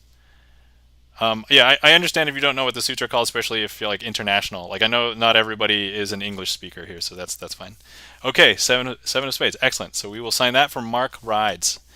Thank you very much for all the gifts, Mark. Greatly appreciate it.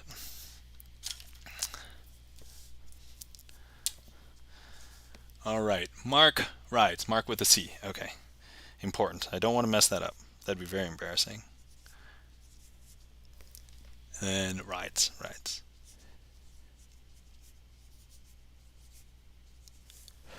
Okay.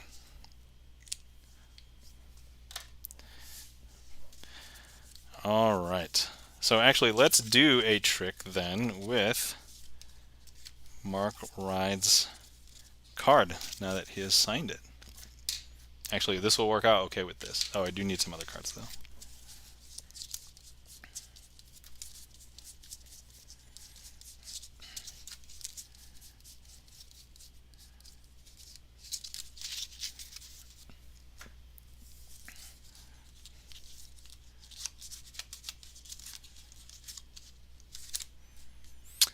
Okay. And actually, are all the 7s signed? Oh my God, all the 7s are signed. This will be pretty cool. So, okay. All right. Okay, this trick is called Michael Elevator. So when I've done this trick in the past, it has been not greatly themed, except for one time when I came up with a way to theme this as though it was a zombie apocalypse. So that's actually the way that we're going to be doing that today. So first things first, we've got 4 7s. Each one of them are signed, so we'll actually use everybody's name. And then we've got 3 face cards.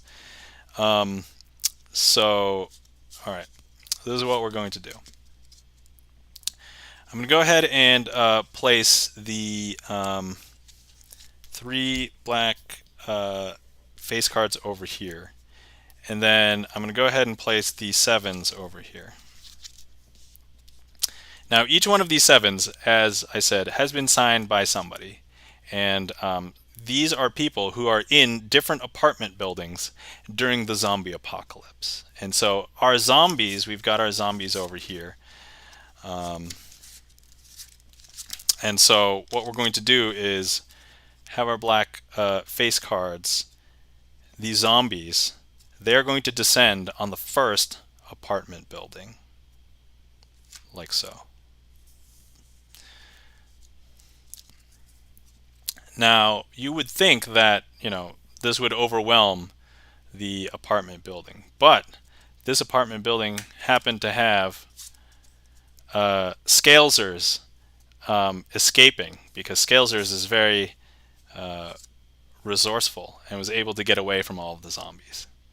I know. Super interesting, right? All right, now what we're going to do is go ahead and have these zombies once again descend on this apartment building. And if I go ahead and not mess this trick up,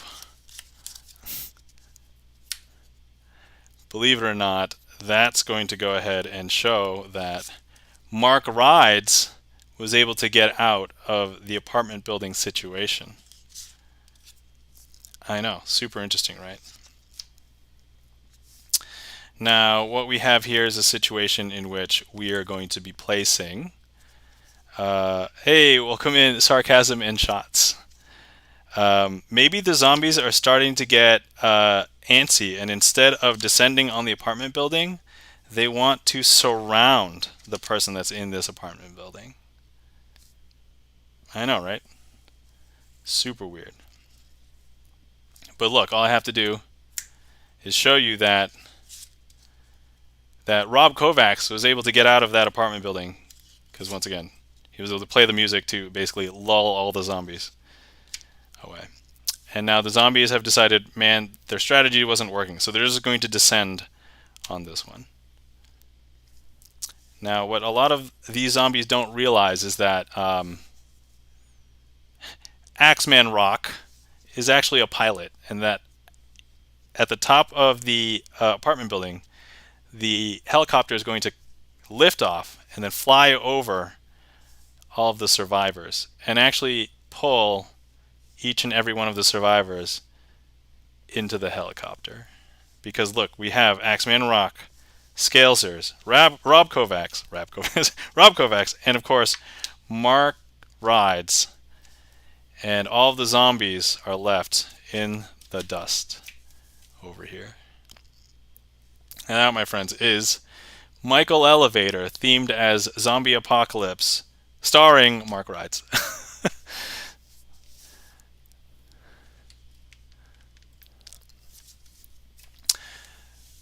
So once again, thank you very much for the gift subs, Mark Rides. Hopefully you enjoyed that. And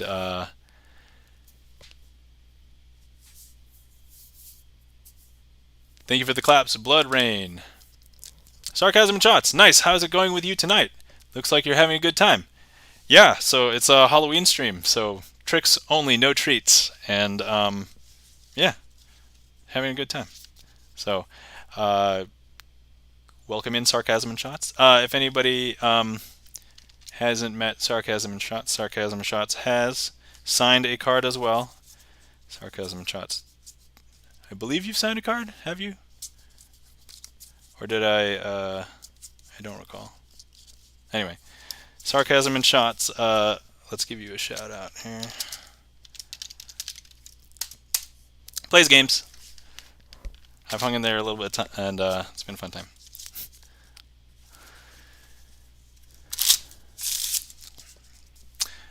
Let's see. At the moment, the queue is empty, so if anybody would like to request anything, feel free. I did that trick where you spelled my name. Oh yeah, it was cool. Yeah. Oh, that's right. I spelled your name.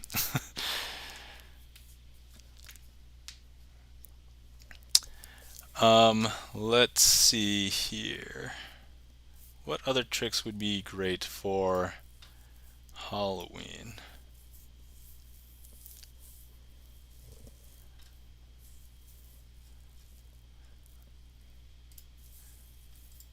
There is one trick. Let me see if I am currently prepared to do it, because this might be an interesting trick. So this trick, if I end up doing it, if nobody requests anything in between, I'm actually sometimes afraid of the trick because it's actually sleight intensive. But let me see.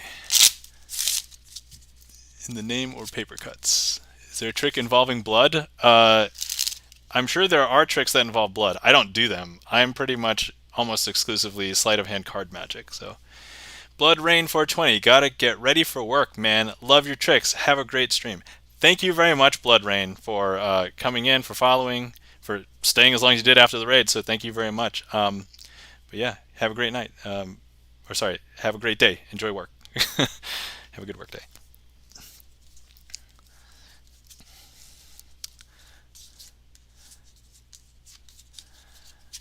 Okay.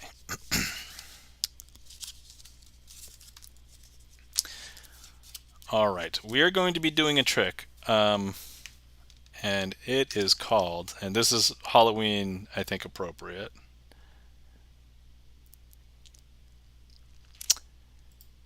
It's called Hitchcock Aces.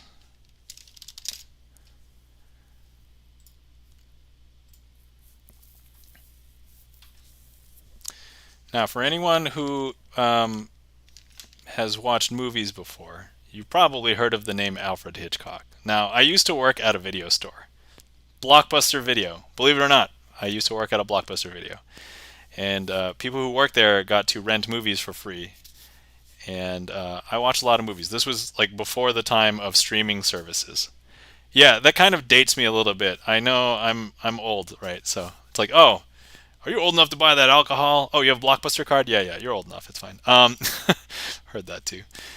But yeah, so Alfred Hitchcock, if you have not seen a bunch of Alfred Hitchcock films, and the reason why I think he is revered as like a storyteller is that he has done a lot of amazing tricks, or not tricks, man, I'm all magic minded. He's done a lot of amazing movies in which the storytelling of his movies builds tension, and has done, like, at the time, new things that we kind of take for granted in storytelling today. Withhold information, like that's a big one, right? Like if you look at shows from, like, the 50s, where like TV was not really super, like there was only a few channels in which you can watch TV shows. Like those plots are not very complicated. They usually tell you everything. And then you jump to like just 30 years later in the 80s, you start to see shows in which there's multiple like plots and subplots, and there's withholding of information. And then you get into like shows like The Sopranos, where there's like 12 storylines going on at a time, and you have no idea what's going to happen. And now it's kind of like the standard for TV shows and movies, and it's like, wow. And it's like these things are like a lot of influences come from old filmmakers, and one of them was Alfred Hitchcock. So this is very appropriate if you've never seen some of Alfred Hitchcock's works. They're great movies. Some of them are dated, but they're still good stories. So. Okay, here we go. We're going to do Hitchcock Aces. So the reason, I don't know why it... You know what? I'll explain at the end. But first things first, we have 4 aces. Now this trick is in the family of ace assemblies. Oh, Diamond Club 816 says, man, I just read an article today that David Chase confirmed that Tony died. Oh, man. Okay, FYI, spoilers if anybody didn't know, Diamond Club is referencing basically the end of Sopranos. Long story short. All right, we won't spoil anything else, but that's what Diamond Club is referencing. So anyway, okay, so there's this trick families. Yeah, spoiler of an old show. Yeah, FYI, the boat sinks at the end. If you haven't seen Titanic, it's been like decades. So, an ace assembly is when we have all 4 aces laid out, and then we end up trying to connect all of the aces back later. So look, we have the ace of hearts. We have the ace of clubs, we have the ace of diamonds, and the ace of spades. So actually, the ace of spades is going to be our leader ace. So we're going to go ahead and leave the leader ace out there. And then what we're going to do is we're going to end up placing the other aces out here, like so. And we're going to try and get all of these to collect here. I know, super interesting, right? So what we're going to need to do is, I'm going to need not to mess this part up, but hold on, let me remember what the presentation is. FYI, currently building tension. Yeah, okay, so here's the thing. What we're going to do is we're going to place a card here on the ace of spades. So that is not an ace, but we're going to go ahead and place it here. And then we're going to place 3 cards on top of this ace over here, like so.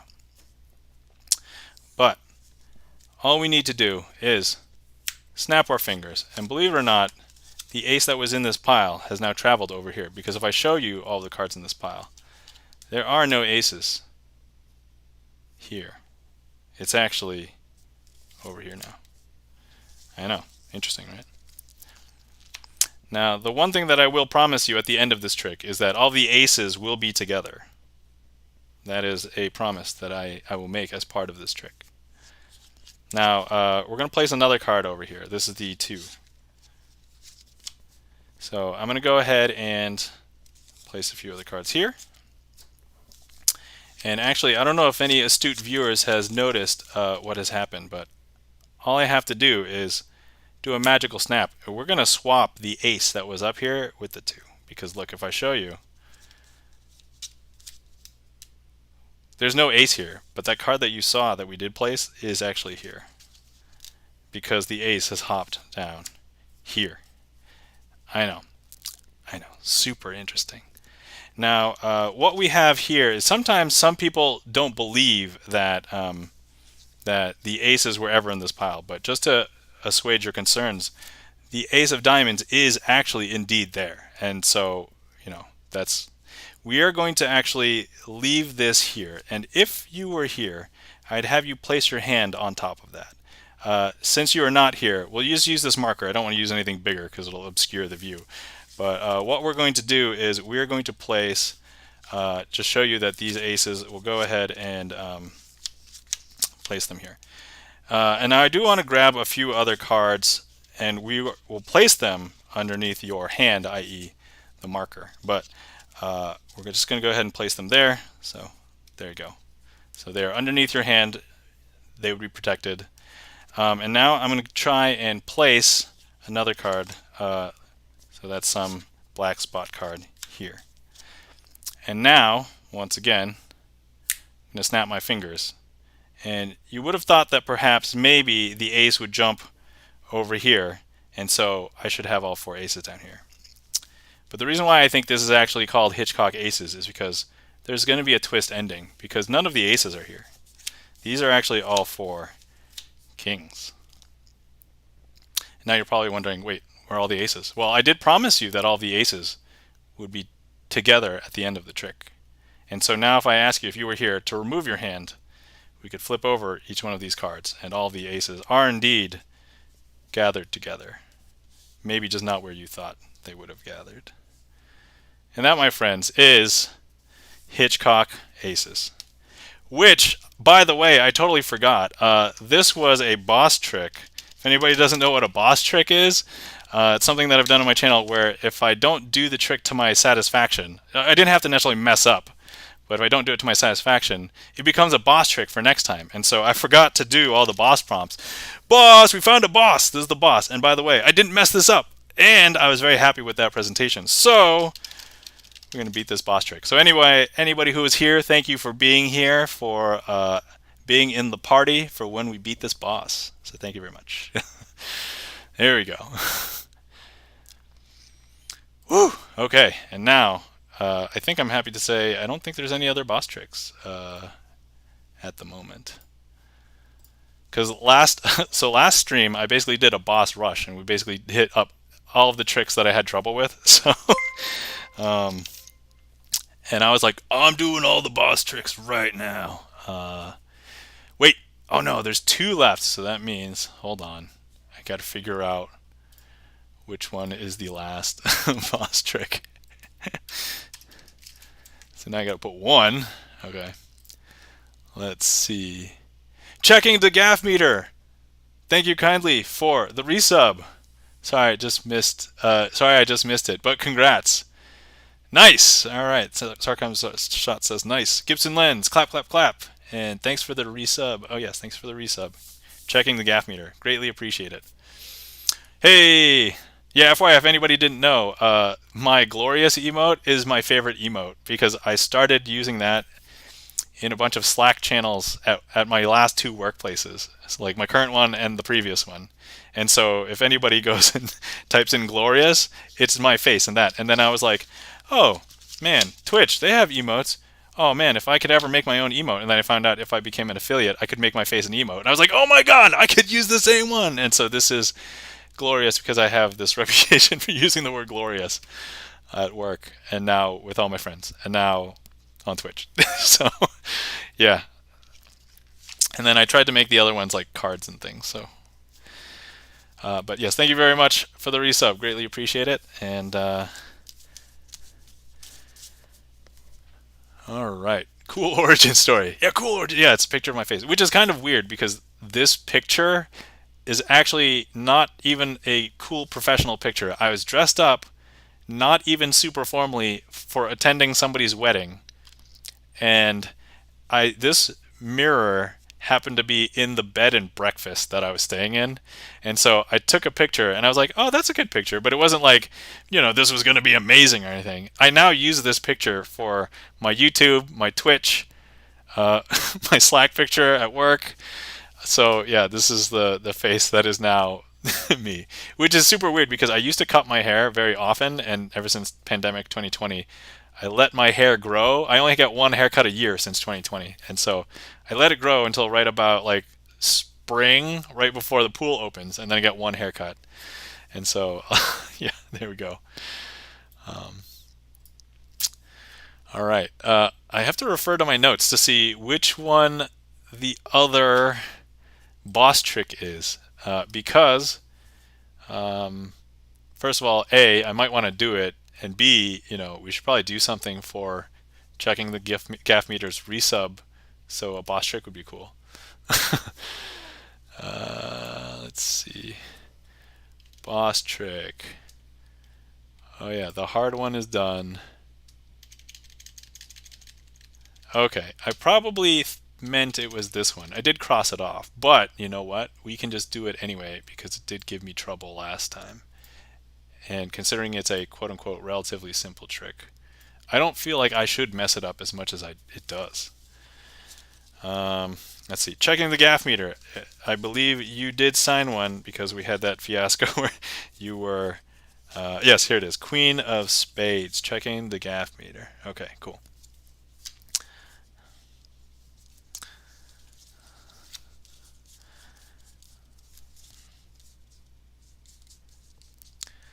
I'm going to set up for a trick, and it was my previous boss trick. It isn't a boss trick officially because I resolved it last time, but we're going to do it anyway.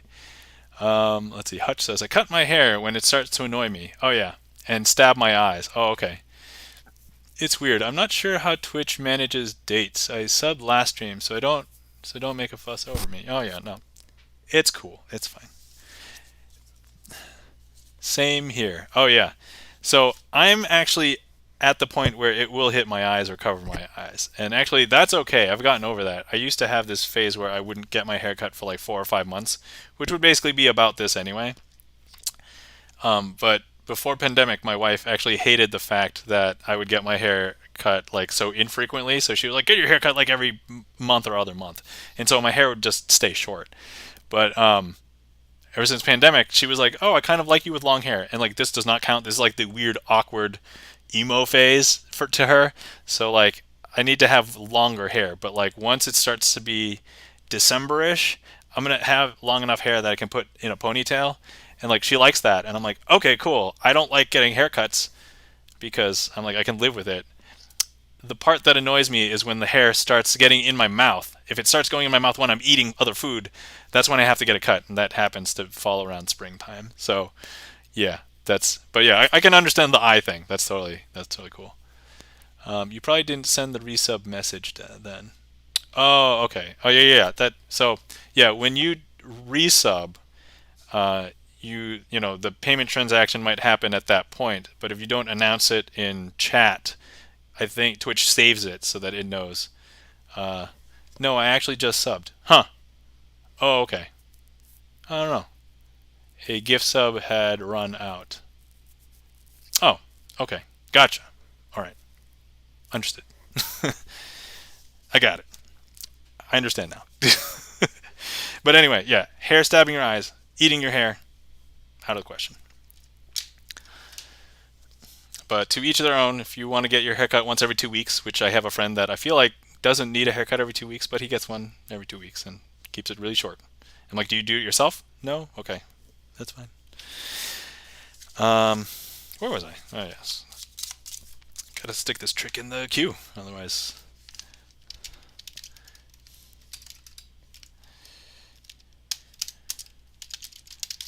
So part of the thing that I have wanted to do as part of the stream is the reason why I have the trick names and the creators is that a lot of people, and unfortunately this one has an unknown, that's a long story, but a lot of people put time and effort into creating tricks, and their names are virtually unknown to anybody outside the world of magic. So if you haven't studied magic, you basically don't know any of these people's names. And I'm like, I want to bring that to the forefront. And I know that there are magicians out there who are like, whoa, don't give away the secrets. And it's like, I'm not telling people how to do the tricks. Like, I'm just telling you, you know, this is the creator of that trick, or the person who came up with. Yeah, so anyway. Okay. Here we go. So this trick is called hallucination. Let's use some cards. We've got all of the queens here. This is the Queen of Spades that was signed by checking the gaff meter. The Queen of Hearts, the Queen of Clubs, and the Queen of Diamonds. Now, with these cards, we're going to do something super interesting. So, look, with these queens, if I did something like this, if I go ahead and I turn up a queen face up, and I turn up another queen face up, so we've got two queens face up, two queens face down. If I go ahead and I close that up and turn it over, you would expect that there would be two cards face up, two cards face down. But you would not expect what I'm going to show you is all of the cards facing in the same direction. Right? That's super weird. All right, once again, breaking the rules of magic, we'll do the same trick again. So look, if I show you two queens face up, two queens face down. If I turn the pile over, you would expect two to be face up, two to be face down, right? But if I snap, believe it or not, all the cards face down. I know, super weird. Now, historically, there's this trick in which is normally done with aces, and if you hold the packet like this and twist it, called twisting the aces, you know, one of the aces will turn face up. And since these are queens, I didn't think that would work, but actually this time it actually does work because it turns one of the queens to be an ace and turns it face up. I know, but look, if I hold the pack and do the twist again, believe it or not, that's actually going to bring up another ace. I know, super weird, right? And actually, let's just go ahead and just make all of the cards aces. So now look, we have ace of diamonds, ace of clubs, ace of hearts, and ace of spades. I know, super weird, right? And I can go ahead and just place all the aces there, and there we are. And that, my friends, are you sure you saw queens? Are you sure? Because they were just aces. I know, super weird. All right, sarcasm and shots. Thank you for the emotes. And Charlie's Beats, thank you for the emotes. And thank you for the claps, sarcasm, and shots. Greatly appreciate it. And that was a boss trick, but I dealt with it last time. But surprisingly, this is a trick that I should have known, and it has become a boss trick several times. And I'm like, okay, I really just need to do this until I get it. And it's just like, okay. It's like, I know I have it, but...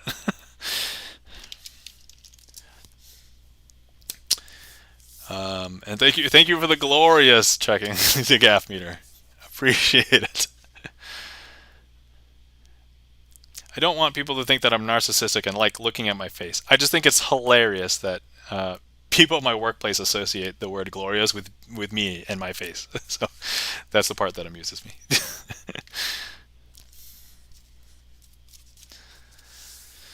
Oh, okay. Whew. All right.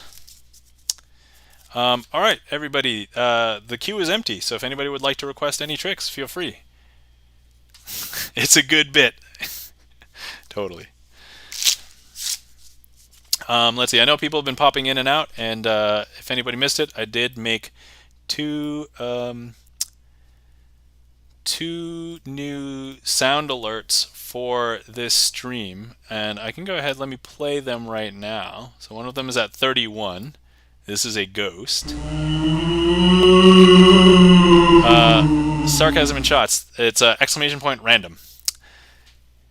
And then the other one that's special for Halloween is this one. It's alive!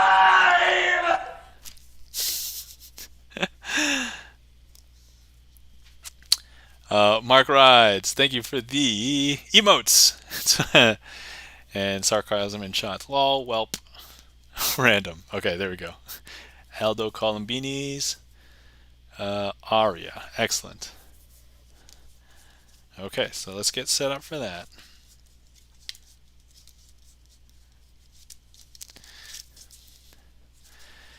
But yeah. So anyway, for anybody who missed it, I am relatively healthy now. I've got over my sickness of like 3.5 weeks. I'm feeling a lot better as of like this past week, really. So doing good, doing good.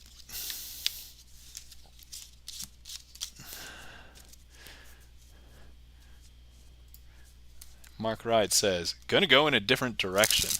Huh.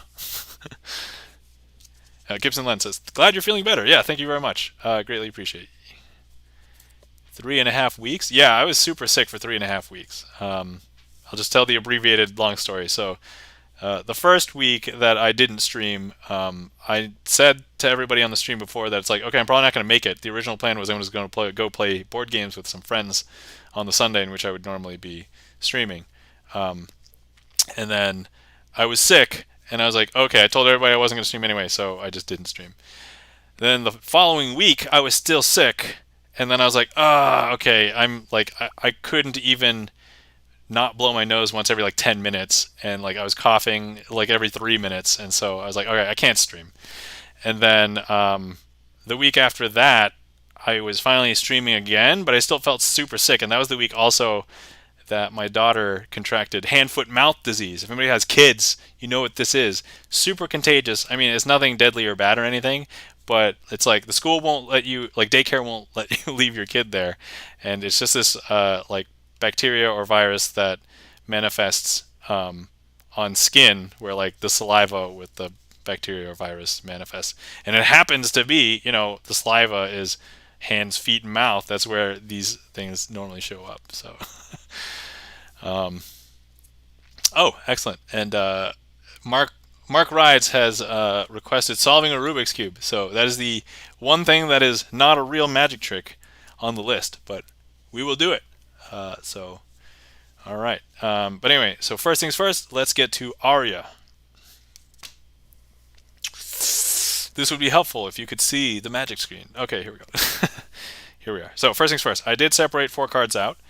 It was pretty easy because of the last trick. We had the 4 aces separated, so we have the 4 aces separated. Now, with all of these tricks, what we're going to end up, with Aria, we're going to place all of our aces out like so. And then for each ace, we're going to be placing a few, actually let's turn these face down first. Okay, for each one of these, we're going to be placing 3 cards on top of each pile. So,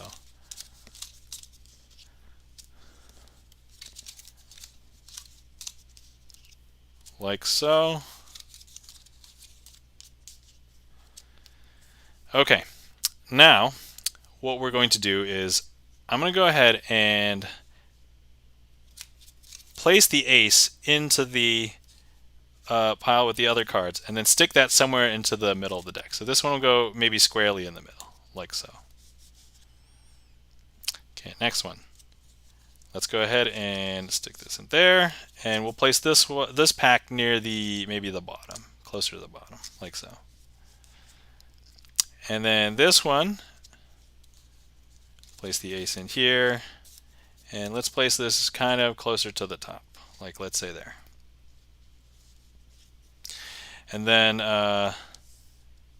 what we've got here is 3, and what I'm going to do instead is we're just going to go give this a shake. 1, 2, 3, 4. And believe it or not, all of the aces have jumped up out of the deck. You know they're all the same ones because all of the aces are signed. And that, my friends, is Aria.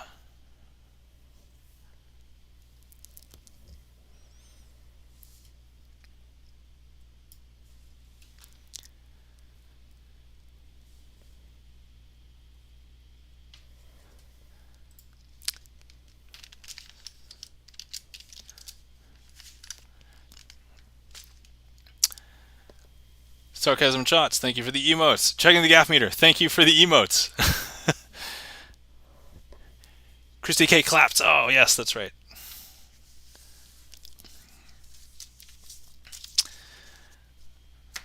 All right, and now we have a request from Mark Rides to do the one thing on my list that is not actually a magic trick. It is literally just me solving a Rubik's Cube. So first things first, let's go to this screen. All right, Mark Rides, first things first, you requested this. Would you like me to explain my thought process as I solve the cube, or do you just want me to do it? Of course, if I just do it, I'll probably go faster, but it's pretty negligible. Like, it'll probably be less than a couple minutes either way. I don't take forever or anything. Explain. All right, great. Okay, cool. Let's see. Would everybody agree this is pretty scrambled? Scrambled enough? Okay. So first thing that you want to do when solving a cube is choose something to be the top for the top layer. And oh, FYI, this is solving the cube using the beginner's method. There are more methods. I don't know any of those. I only know the beginner's method. So, okay, Sarcasm Shots says one more turn. All right, here, we'll give you a couple more. Okay, no, there you are. So, okay, I'm going to use the white as the top. And if anybody was not aware, so you can rotate these as they turn about, but the relationship of the center square is basically the same on the cube. So like this will always be opposite the yellow one, the orange one will be opposite the red one, and this green one will be opposite the blue one. So like no matter how much you twist and change, those in relation to each other won't change. So the first strategy here is to get the plus sign. Now you don't just want to get all of these to be white, but what you need to do is get these to be white, but then this one, this edge piece has to also be the white and the blue one. And then this one has to be the green and the white one, but the other way. So I'm going to first get the plus sign, and this is the beginner's method. So, okay, got 2 of the plus sign, 3 of the plus sign, and then okay. So now I have the plus sign, and so I can confirm that these are the correct ones because the edge pieces also match up with the color there. So now that's correct. And this may look like it's in the right place. And incidentally, it happens to be yes, but you know it's in the right place because the corner pieces also have to match that center. Okay, so this is the green side here. This is the red side over there. Okay, so now I'm going to get all of the other corner pieces into place. And once again, all 3 corners have to be the same. Now, solving a cube in this manner, when I get the all top 9 cubes or 9 pieces, that's called getting the top layer solved. So I will have solved the top layer because we refer to each one of these sections as layers. I got one more. Okay, so now I've solved the top layer. So this is correct, but then also all of these are correct as well. Now we're going to do the second layer. So that's trying to get all of the pieces in the center to match up perfectly. Okay, so we're going to go ahead and do that.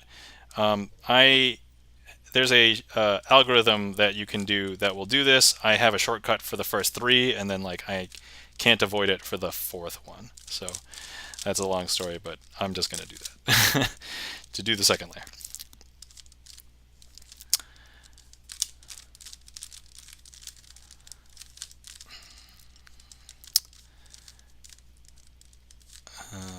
Blue and orange, and then this, and then one more. Boop, boop, boop, boop, boop, boop. Okay. No, hold on. I may have messed this up.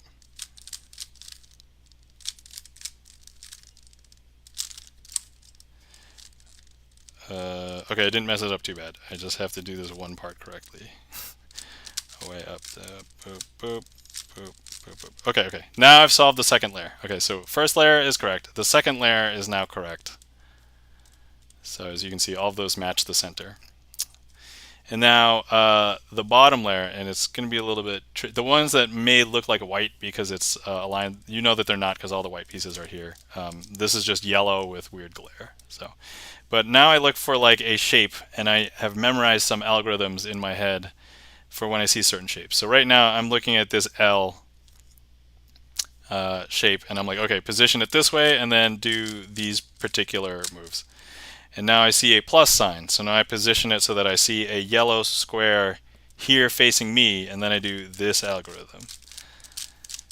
Okay, so now I do that again until I get the fish. Okay, so I'll know that this is the fish because it looks like a fish here. So that's the fish symbol. So now I might have to repeat this algorithm up to 3 times. 1, 2. Okay, so I got lucky. I only had to do it 2 times. Now it's not fully solved yet because these things aren't quite perfect. But I'm looking for sets of 2, and it looks like a lot of them are lined up already. So I got lucky. I don't have to do one of the other algorithms to swap corners. But so right now I just have to move this green one over here, this red one over here, and this blue one over there. So that's like a series of moves, either clockwise or counterclockwise, to do something. So I'll just go ahead and make those, and we have solved the cube. And that is solving a Rubik's Cube with the beginner's method while explaining it. Hey, thank you for the applause, Donald.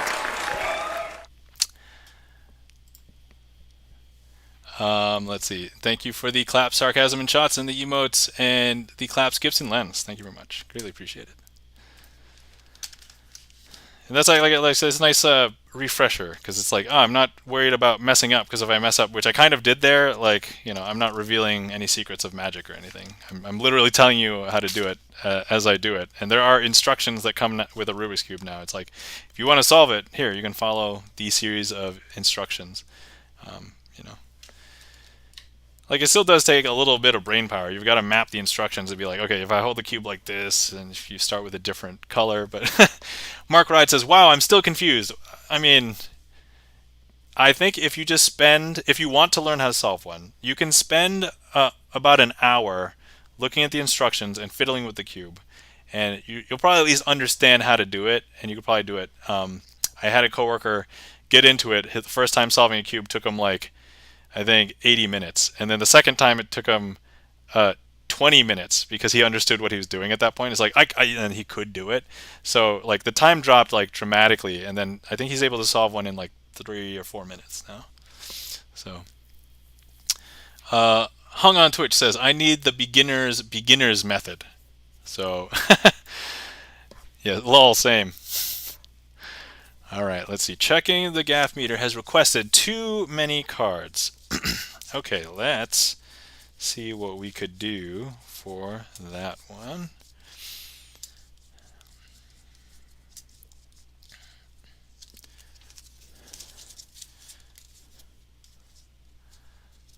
Let's grab.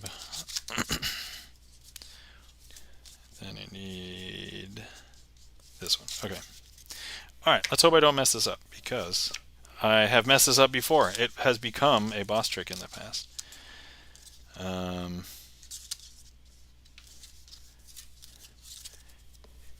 I want to check one thing before I start doing the trick, because it'll be easier for me not to start over and mess up.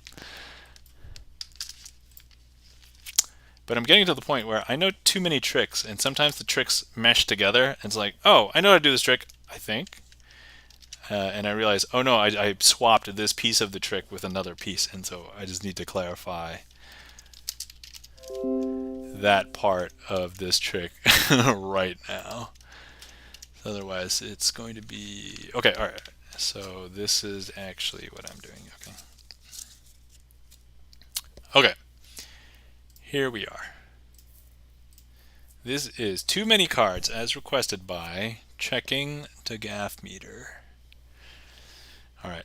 My apologies if the solving the Rubik's Cube was too rough. And honestly, like the second half is literally just remembering a bunch of algorithms to do something based on what you see the state of the cube is in. That's basically all the second half is. You can kind of logic the first half a little bit, like up through the second layer, but once you hit the third layer, it's much harder to logic it through intuitively. All right. Okay, this is called too many cards. So it's going to use 5 cards. We've got the ace of clubs, the 2 of clubs, the 3 of clubs, and the 4 of clubs, and the 5 of clubs. Okay, now I have the ace here. Now the thing is, if I go ahead and I place the ace in the middle of the pack, it's not on the top, it's not on the bottom. Actually, if I show you, not on the top, not on the bottom. But look, if I place it in there, hey, Alchemmutation. Did you change your name again? Because I remember it was Alchemmutation Music recently, and so now it's Alchemmutation. But look, if I go ahead and I snap my fingers, Alchemmutation said, I did! Alright, great, excellent. Well, welcome in, Alchemmutation. The ace actually hops up to the top. I know, super weird, right? But look, if I go ahead and I take the ace and I place it once again into the pack, if I show you right there, if I snap my fingers, believe it or not, the ace has actually hopped back up to the top. I know, super weird, right? Now you're probably thinking, hey Nam, this is not fair. There's too many cards. And I would say, you're right, this is not fair because I've got 5 cards and you only have 2 eyes. So let me go ahead and remove that for you. Now the next card is a 2. So if I go ahead and I place the 2 somewhere in the middle of the packet, not on the top, and if I show you, not on the bottom, but if I snap, it's actually going to hop back up to the top. I know. Super weird, right?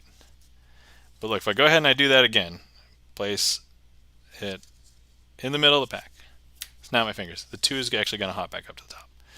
So weird, so weird. And to that you would say, Nam, that's still not fair. And I'd be like, you know what, you're right. Because I have 4 cards here, and you only have 2 eyes. So let me go ahead and remove that for you. Now, let me go ahead and just do something a little bit different for 3 here. And what I would like to do is, okay, 5, 4, 3. If I go ahead and I place the 3 in between the 4 and the 5, and instead of giving a snap, if I just go ahead and give it a shake. Now, if I snap, they would hop up to the top. I don't want it to hop up to the top this time. But the shake, actually, if I show you, it's actually going to make the 3 turn face down. I know, super weird, right? But if I go ahead and I turn all of these cards over and I put the 3 back into the middle, and I go ahead and give it another little bit of a shake, it's actually going to turn it face up. I know, that's super weird, right? Super weird. And to that, you would say, Nam, that's still not fair. And I would be like, you're right, there's 3 cards, and you only have 2 eyes. So let me go ahead and remove this. Now, what we've got here is the remaining 4 and the 5. So now look, if I go ahead and I take the 4 and I place it underneath the 5. All right, now playing. Yes, so checking the gaff meter says, okay, level playing field now. And 2v2, yeah, 2v2. So if I go ahead and I place that underneath, so the 4 is going underneath the 5, right? But if I snap my fingers, it's actually going to bring that 4 up to the top. Isn't that so weird? That is so weird, right? And to that, I would say, you might say, oh, no, no, no. That is totally not fair. And I would be like, no, no, no, no. It's fine. It's fine. Here, let me go ahead and just do that one more time. So if I go ahead and I grab the 4 and I stick it underneath the 5, like so. If I snap my fingers, it's actually going to bring that 4 back up to the top. I know, super weird. But look, I'm going to go ahead and remove it. So now, there should not be too many cards. You have no right to complain. There's only one card left. And you would say, and I would ask you, what card is this? And you would probably say 5. And I would say, you know what? This is a great trick for me to perform because it was requested by our good friend checking the gaff meter. So it's the Queen of Spades signed by checking the gaff meter. Checking the gaff meter.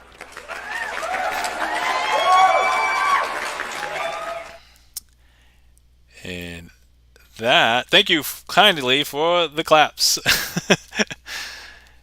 Donald, thank you. Checking the gaff meter says, WTH. Hello. Thank you. Thank you for the sound redeem. Checking the gaff meter for hello. And yes, there's 1 5 of clubs. It's alive! Yep. It's alive! Oh man, I feel compelled to like repeat what the audio cue says to me. So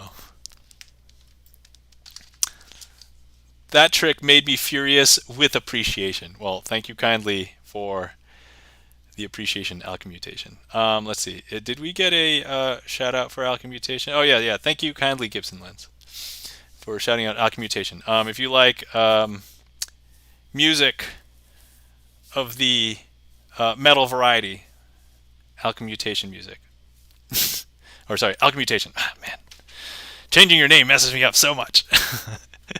Checking the gaff meter says, that is nutso. Well done. Yes. Hopefully you enjoyed that, checking the gaff meter, especially the ending. So.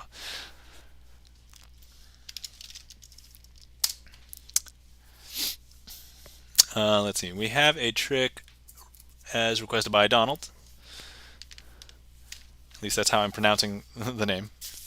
If I get a correction, let me know if I'm not pronouncing that acceptably.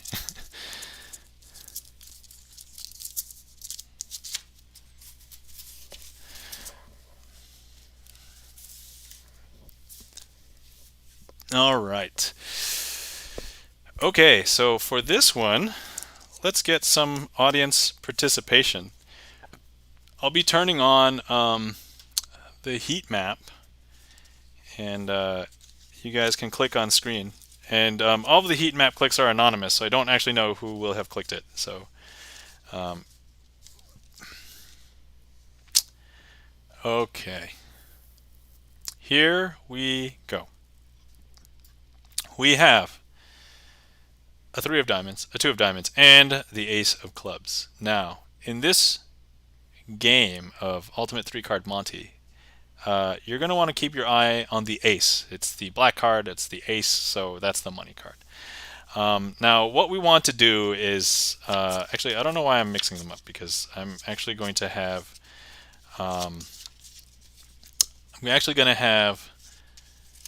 somebody place, actually, I'll just place them on, let me grab some markers for positions.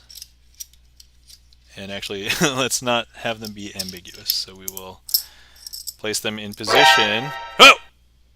Donald! Okay. Whew. I don't think I was quite as startled that time, but...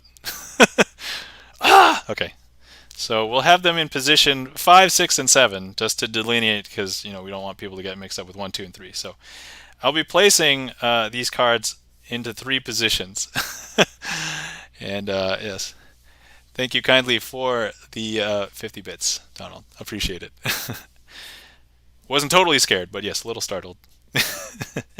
Okay, so what I'm going to do is I'm going to go ahead and place the ace here in position 6. We're going to place the 2 here in position 5. And we'll place the 3 here in position 7. Okay. Now, remember, the name of the game is to follow the ace. I'm just going to make 2 swaps. Okay. And you guys are trying to find where the ace is. So, first swap. I'm going to do this really slow. First swap. Second swap.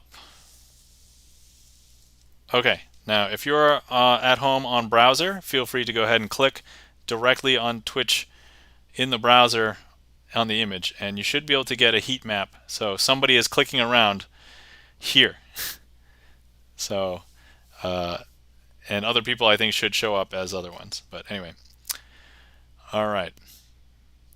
So we've got 2 people saying the ace is here. No, now we've got 1 person over here and 1 person over here. Okay. 5, but it's magic, so 6. Okay, all right, great. Okay, we've got 2 people here and 2 people there. Okay, great. So, first things first. Let's start with intuitively, where would you say that the ace should be? Over here? Okay, so I think people would guess that the ace would normally be over here, right? So whoever guessed over here, actually, let's do the 3 people first. So the 3 people, you guessed that the ace would be here. This is actually the 3. And then nobody guessed this, because this is actually the 2. But actually, whoever guessed this is actually correct, because you guessed in position 7, the ace is over here. I know, super crazy, right? Okay, now, let's go ahead and do that again. I don't know why I'm mixing them up. I'm just... Okay, so we'll have a round 2. Okay, I'm going to go ahead and place the ace. We'll do this in a similar fashion. Here in position 6. We'll place the 2 here in position 5. And we'll place the 3 here in position 7. I'm going to make 2 switches. 1, 2. Okay, everybody move your heat maps to where you think the ace is.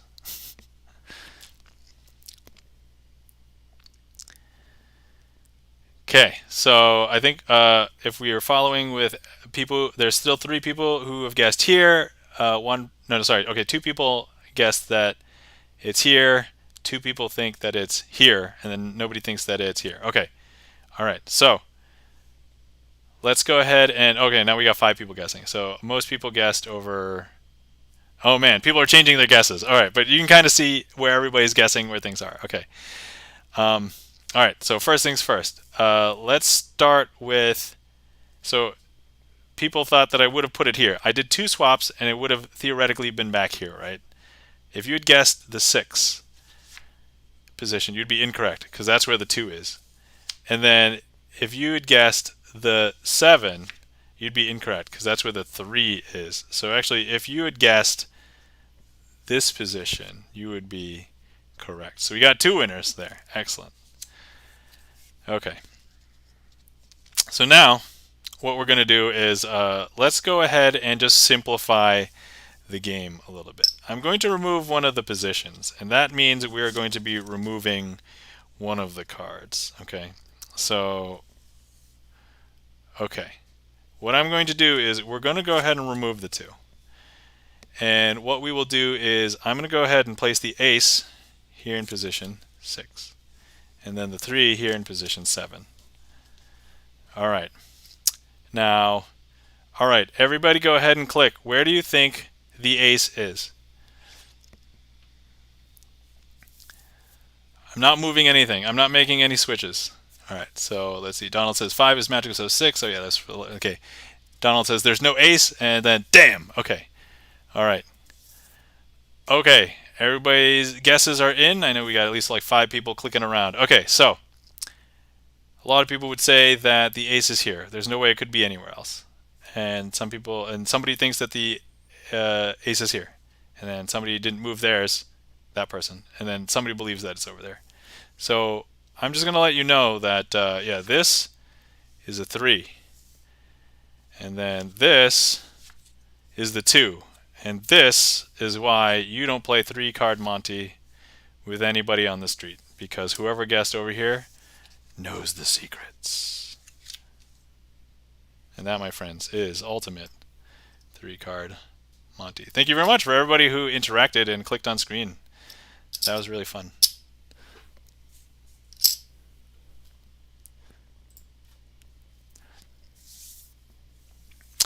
Oh no! Hold on. Let me see if I can... Oh, okay. Hold on. I think it's only one in the queue at a time. Let me clear that. Try it again, Donald.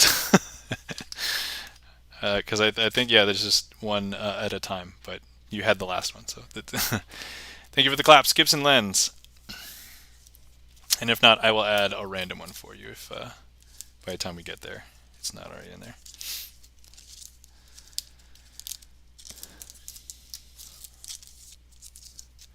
All right, and once again, we have a request from Donald for a trick called Family Unit. Okay, I'm gonna have to pull out some cards for this, so hang tight.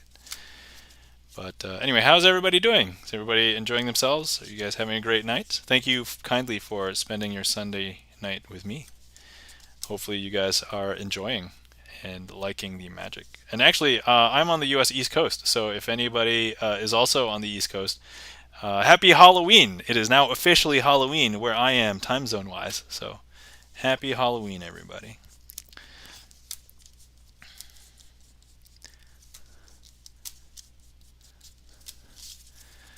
Yeah, last one for me, bedtime after this. I'm in Quebec City, so go East Coast. Woo! Yeah, totally understand. I also have work tomorrow, so I'm probably not going to be going too much longer. But yeah, there's 1 or 2 tricks that I normally have as a finale, so we'll probably do one of those.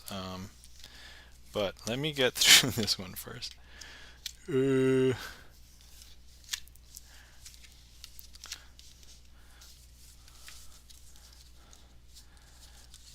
My apologies, this is taking a hot minute.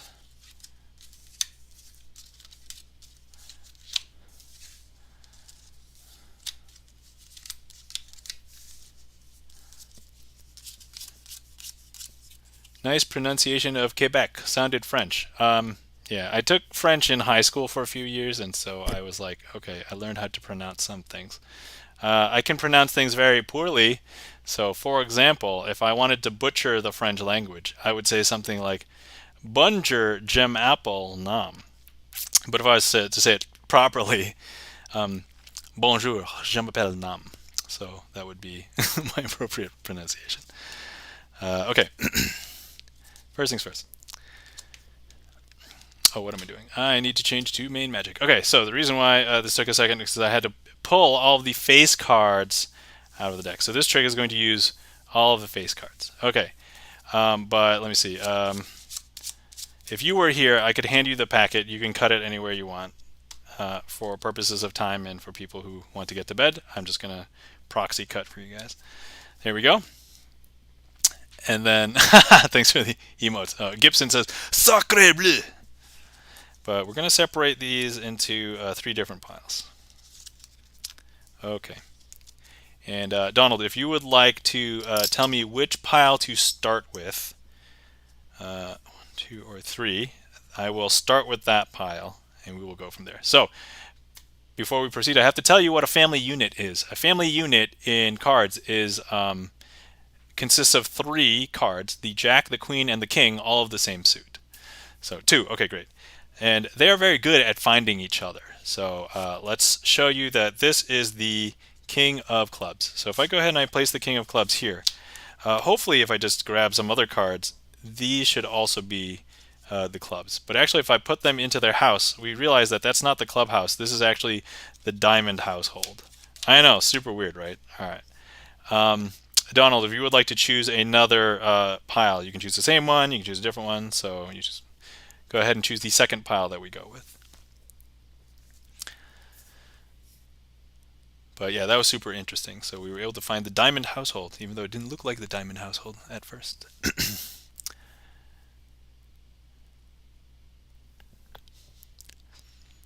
And if we don't get one, I'll go ahead and use the pile number 2 again in a second.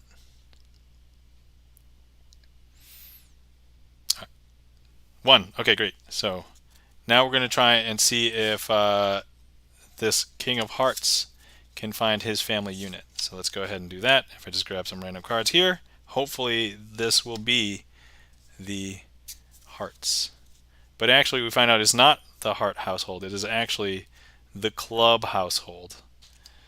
I know, super interesting.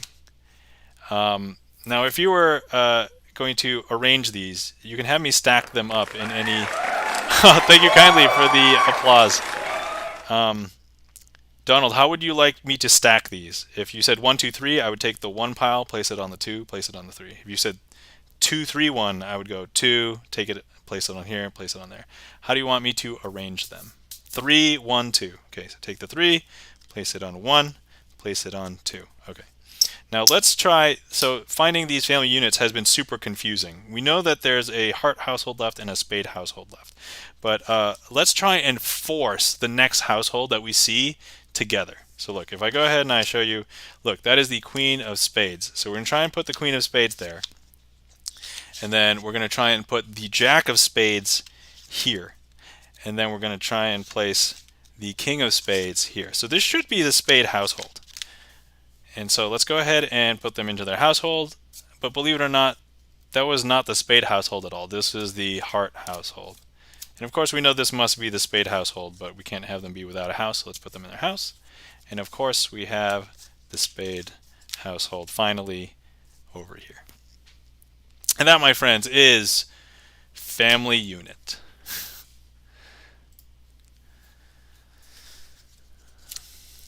The cards can't be regular normal cards. Oh, I will let you know that this particular trick is an impromptu trick. So if anybody has ever tried to learn some magic tricks, any tricks that are considered impromptu tricks can be done with a borrowed deck of cards.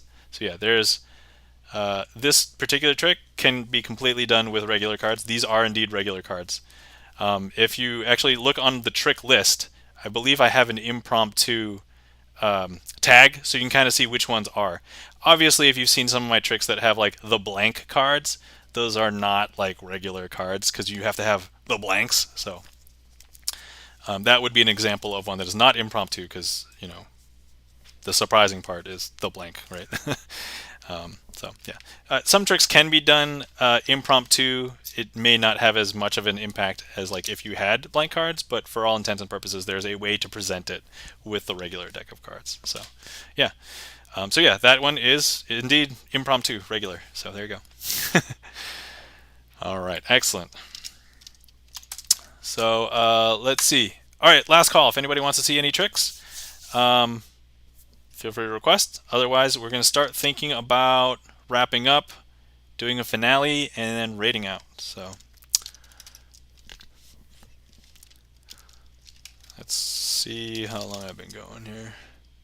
All right, more than 2.5 hours. Excellent. Wow, this has been great, guys.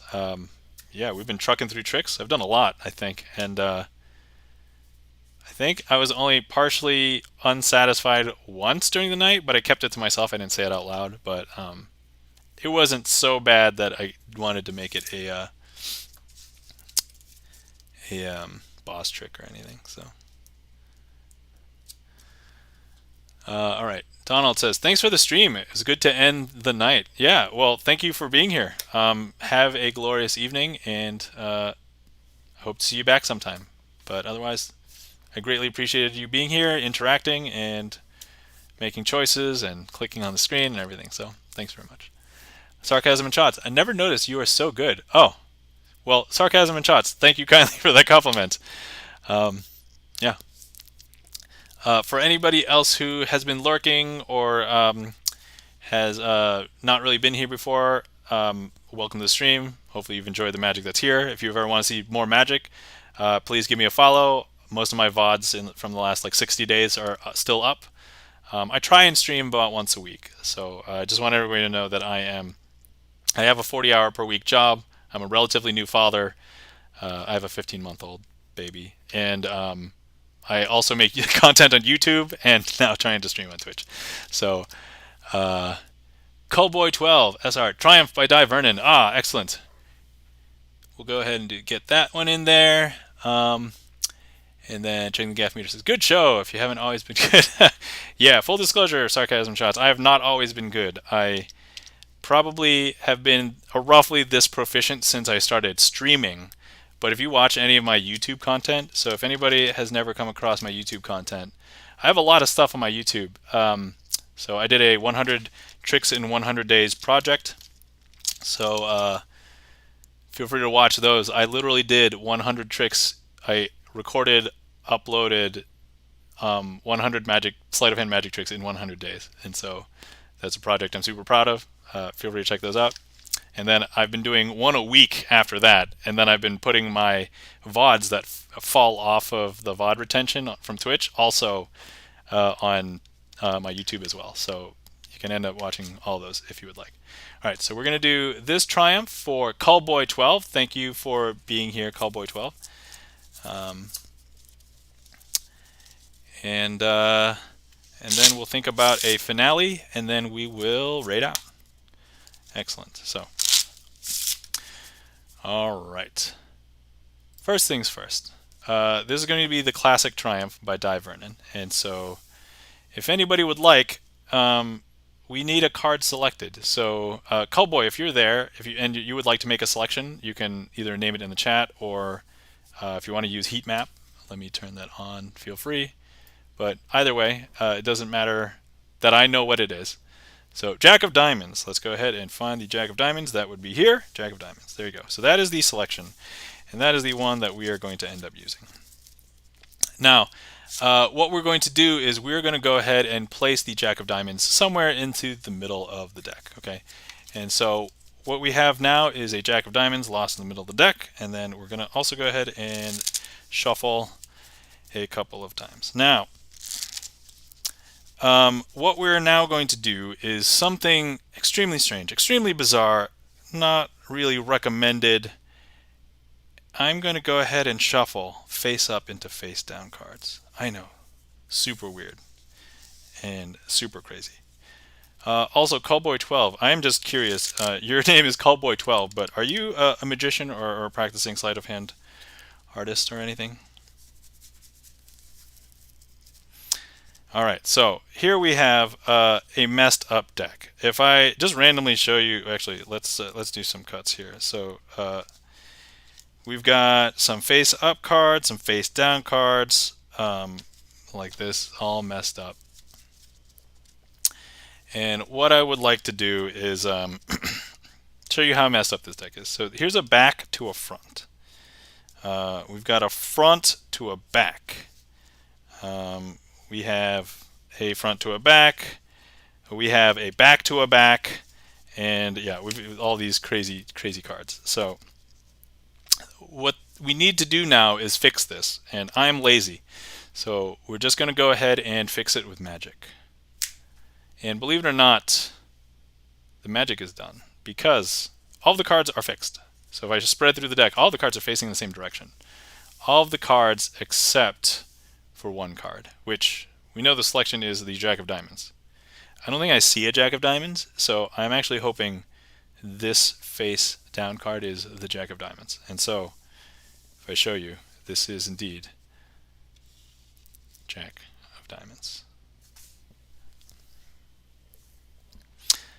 And that, my friends, is a triumph. Actually, if anybody's familiar with Portal, this is a triumph.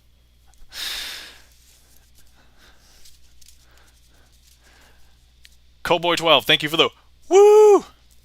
If anybody's familiar with Ryan Slatko does woo once in a while.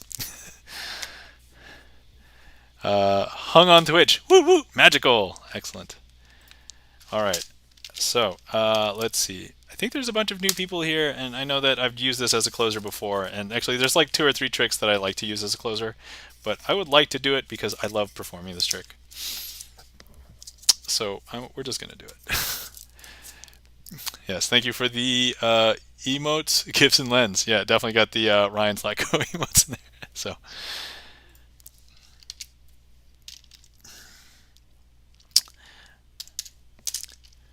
let's see. this trick is called Dazed. And you know what? I'm going to close the queue. All right, and this will be our finale for today.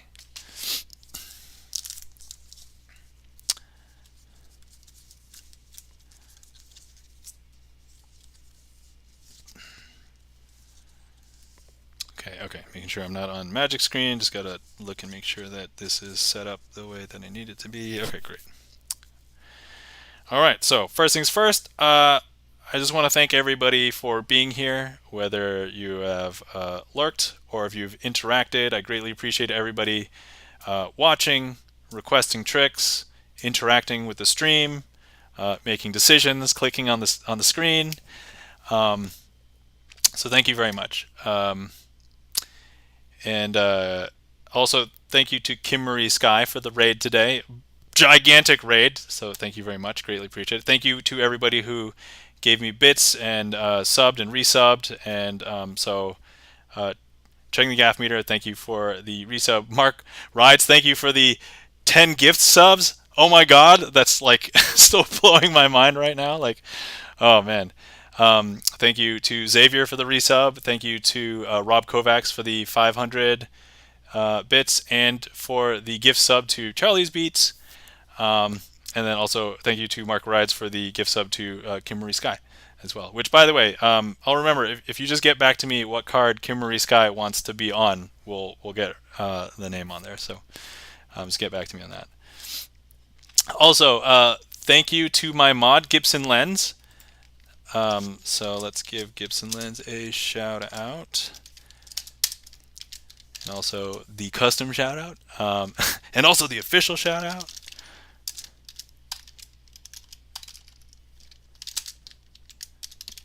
So if you didn't know, Gibson Lens is a pianist. He plays VGM, a lot of originals that he has, some esoteric music, but I love going in there because he's got really great, he has like 30 originals on his song list. And also we have something called the Expanse Club. So if he has a very popular song that other Twitch musicians like to play, and it's called Expanse. And so if you're a musician or you know a musician, if you want to have the musician play Expanse, you could join the Expanse Club.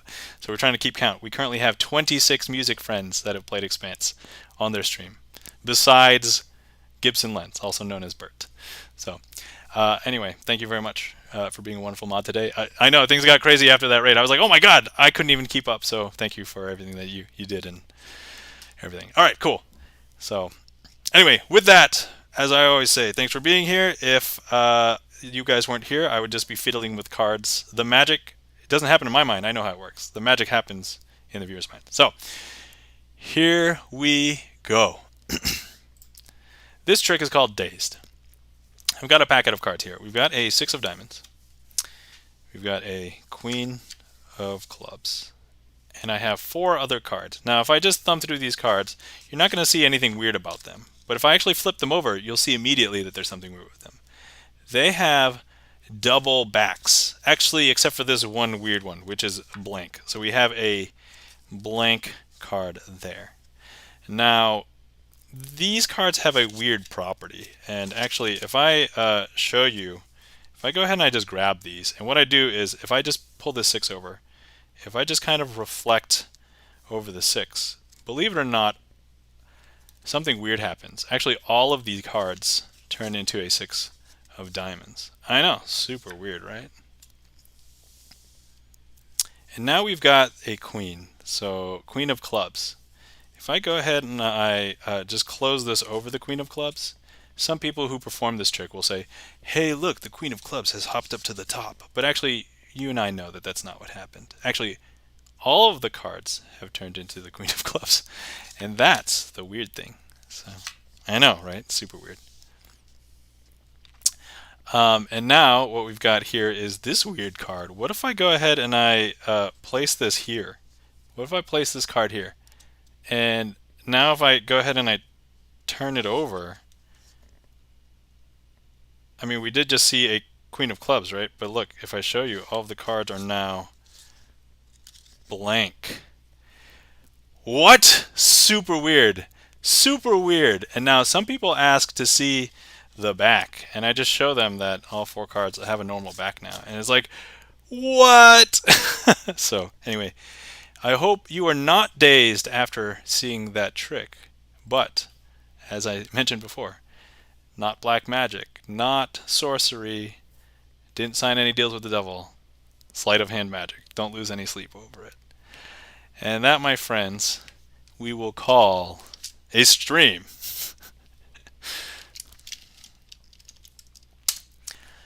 Thank you for the claps, sarcasm and shots. Gibson Lens, thank you for the ha ha ha ha sarcasm and shots. I know, super weird, right?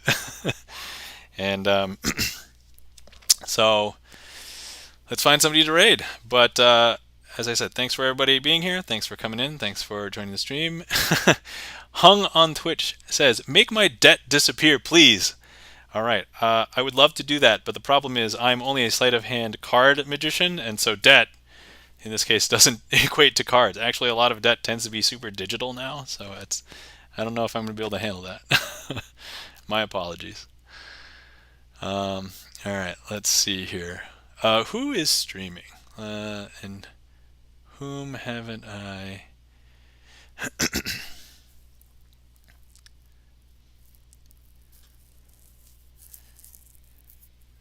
Let's see. All right.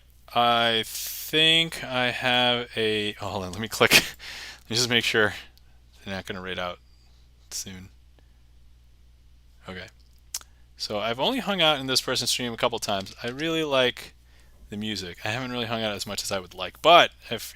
so a lot of my friends on Twitch tend to be part of the music community. So hopefully you guys are okay with music, because admittedly there's not that many magicians on Twitch. I believe we all know each other and we don't stream at the same time. Maybe because some of us want to participate in the other people's streams. But yeah, so let me go ahead and... The thing that you do really well already is... Okay.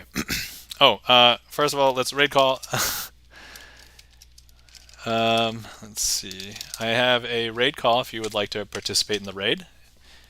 And I believe today we'll be raiding It's Tanuki.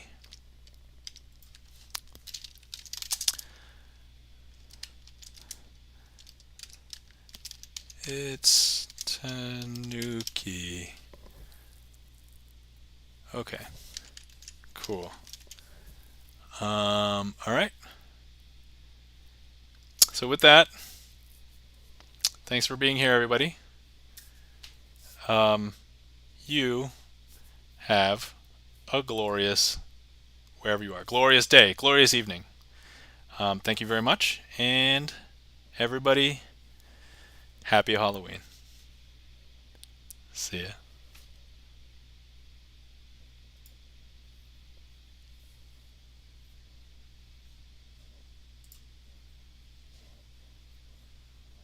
What? That's not true for anyone. Crazy Asian? What the heck? I just got a raid. Hi, hi, hi. People. Crazy Asian. Just chatting. Use you next, says Vince. Alright. I'd love to hear you sing. Okay, okay. Thanks for being here. Hi, Yuzu, you there? Oh, nice. Welcome, Raiders. It's magic.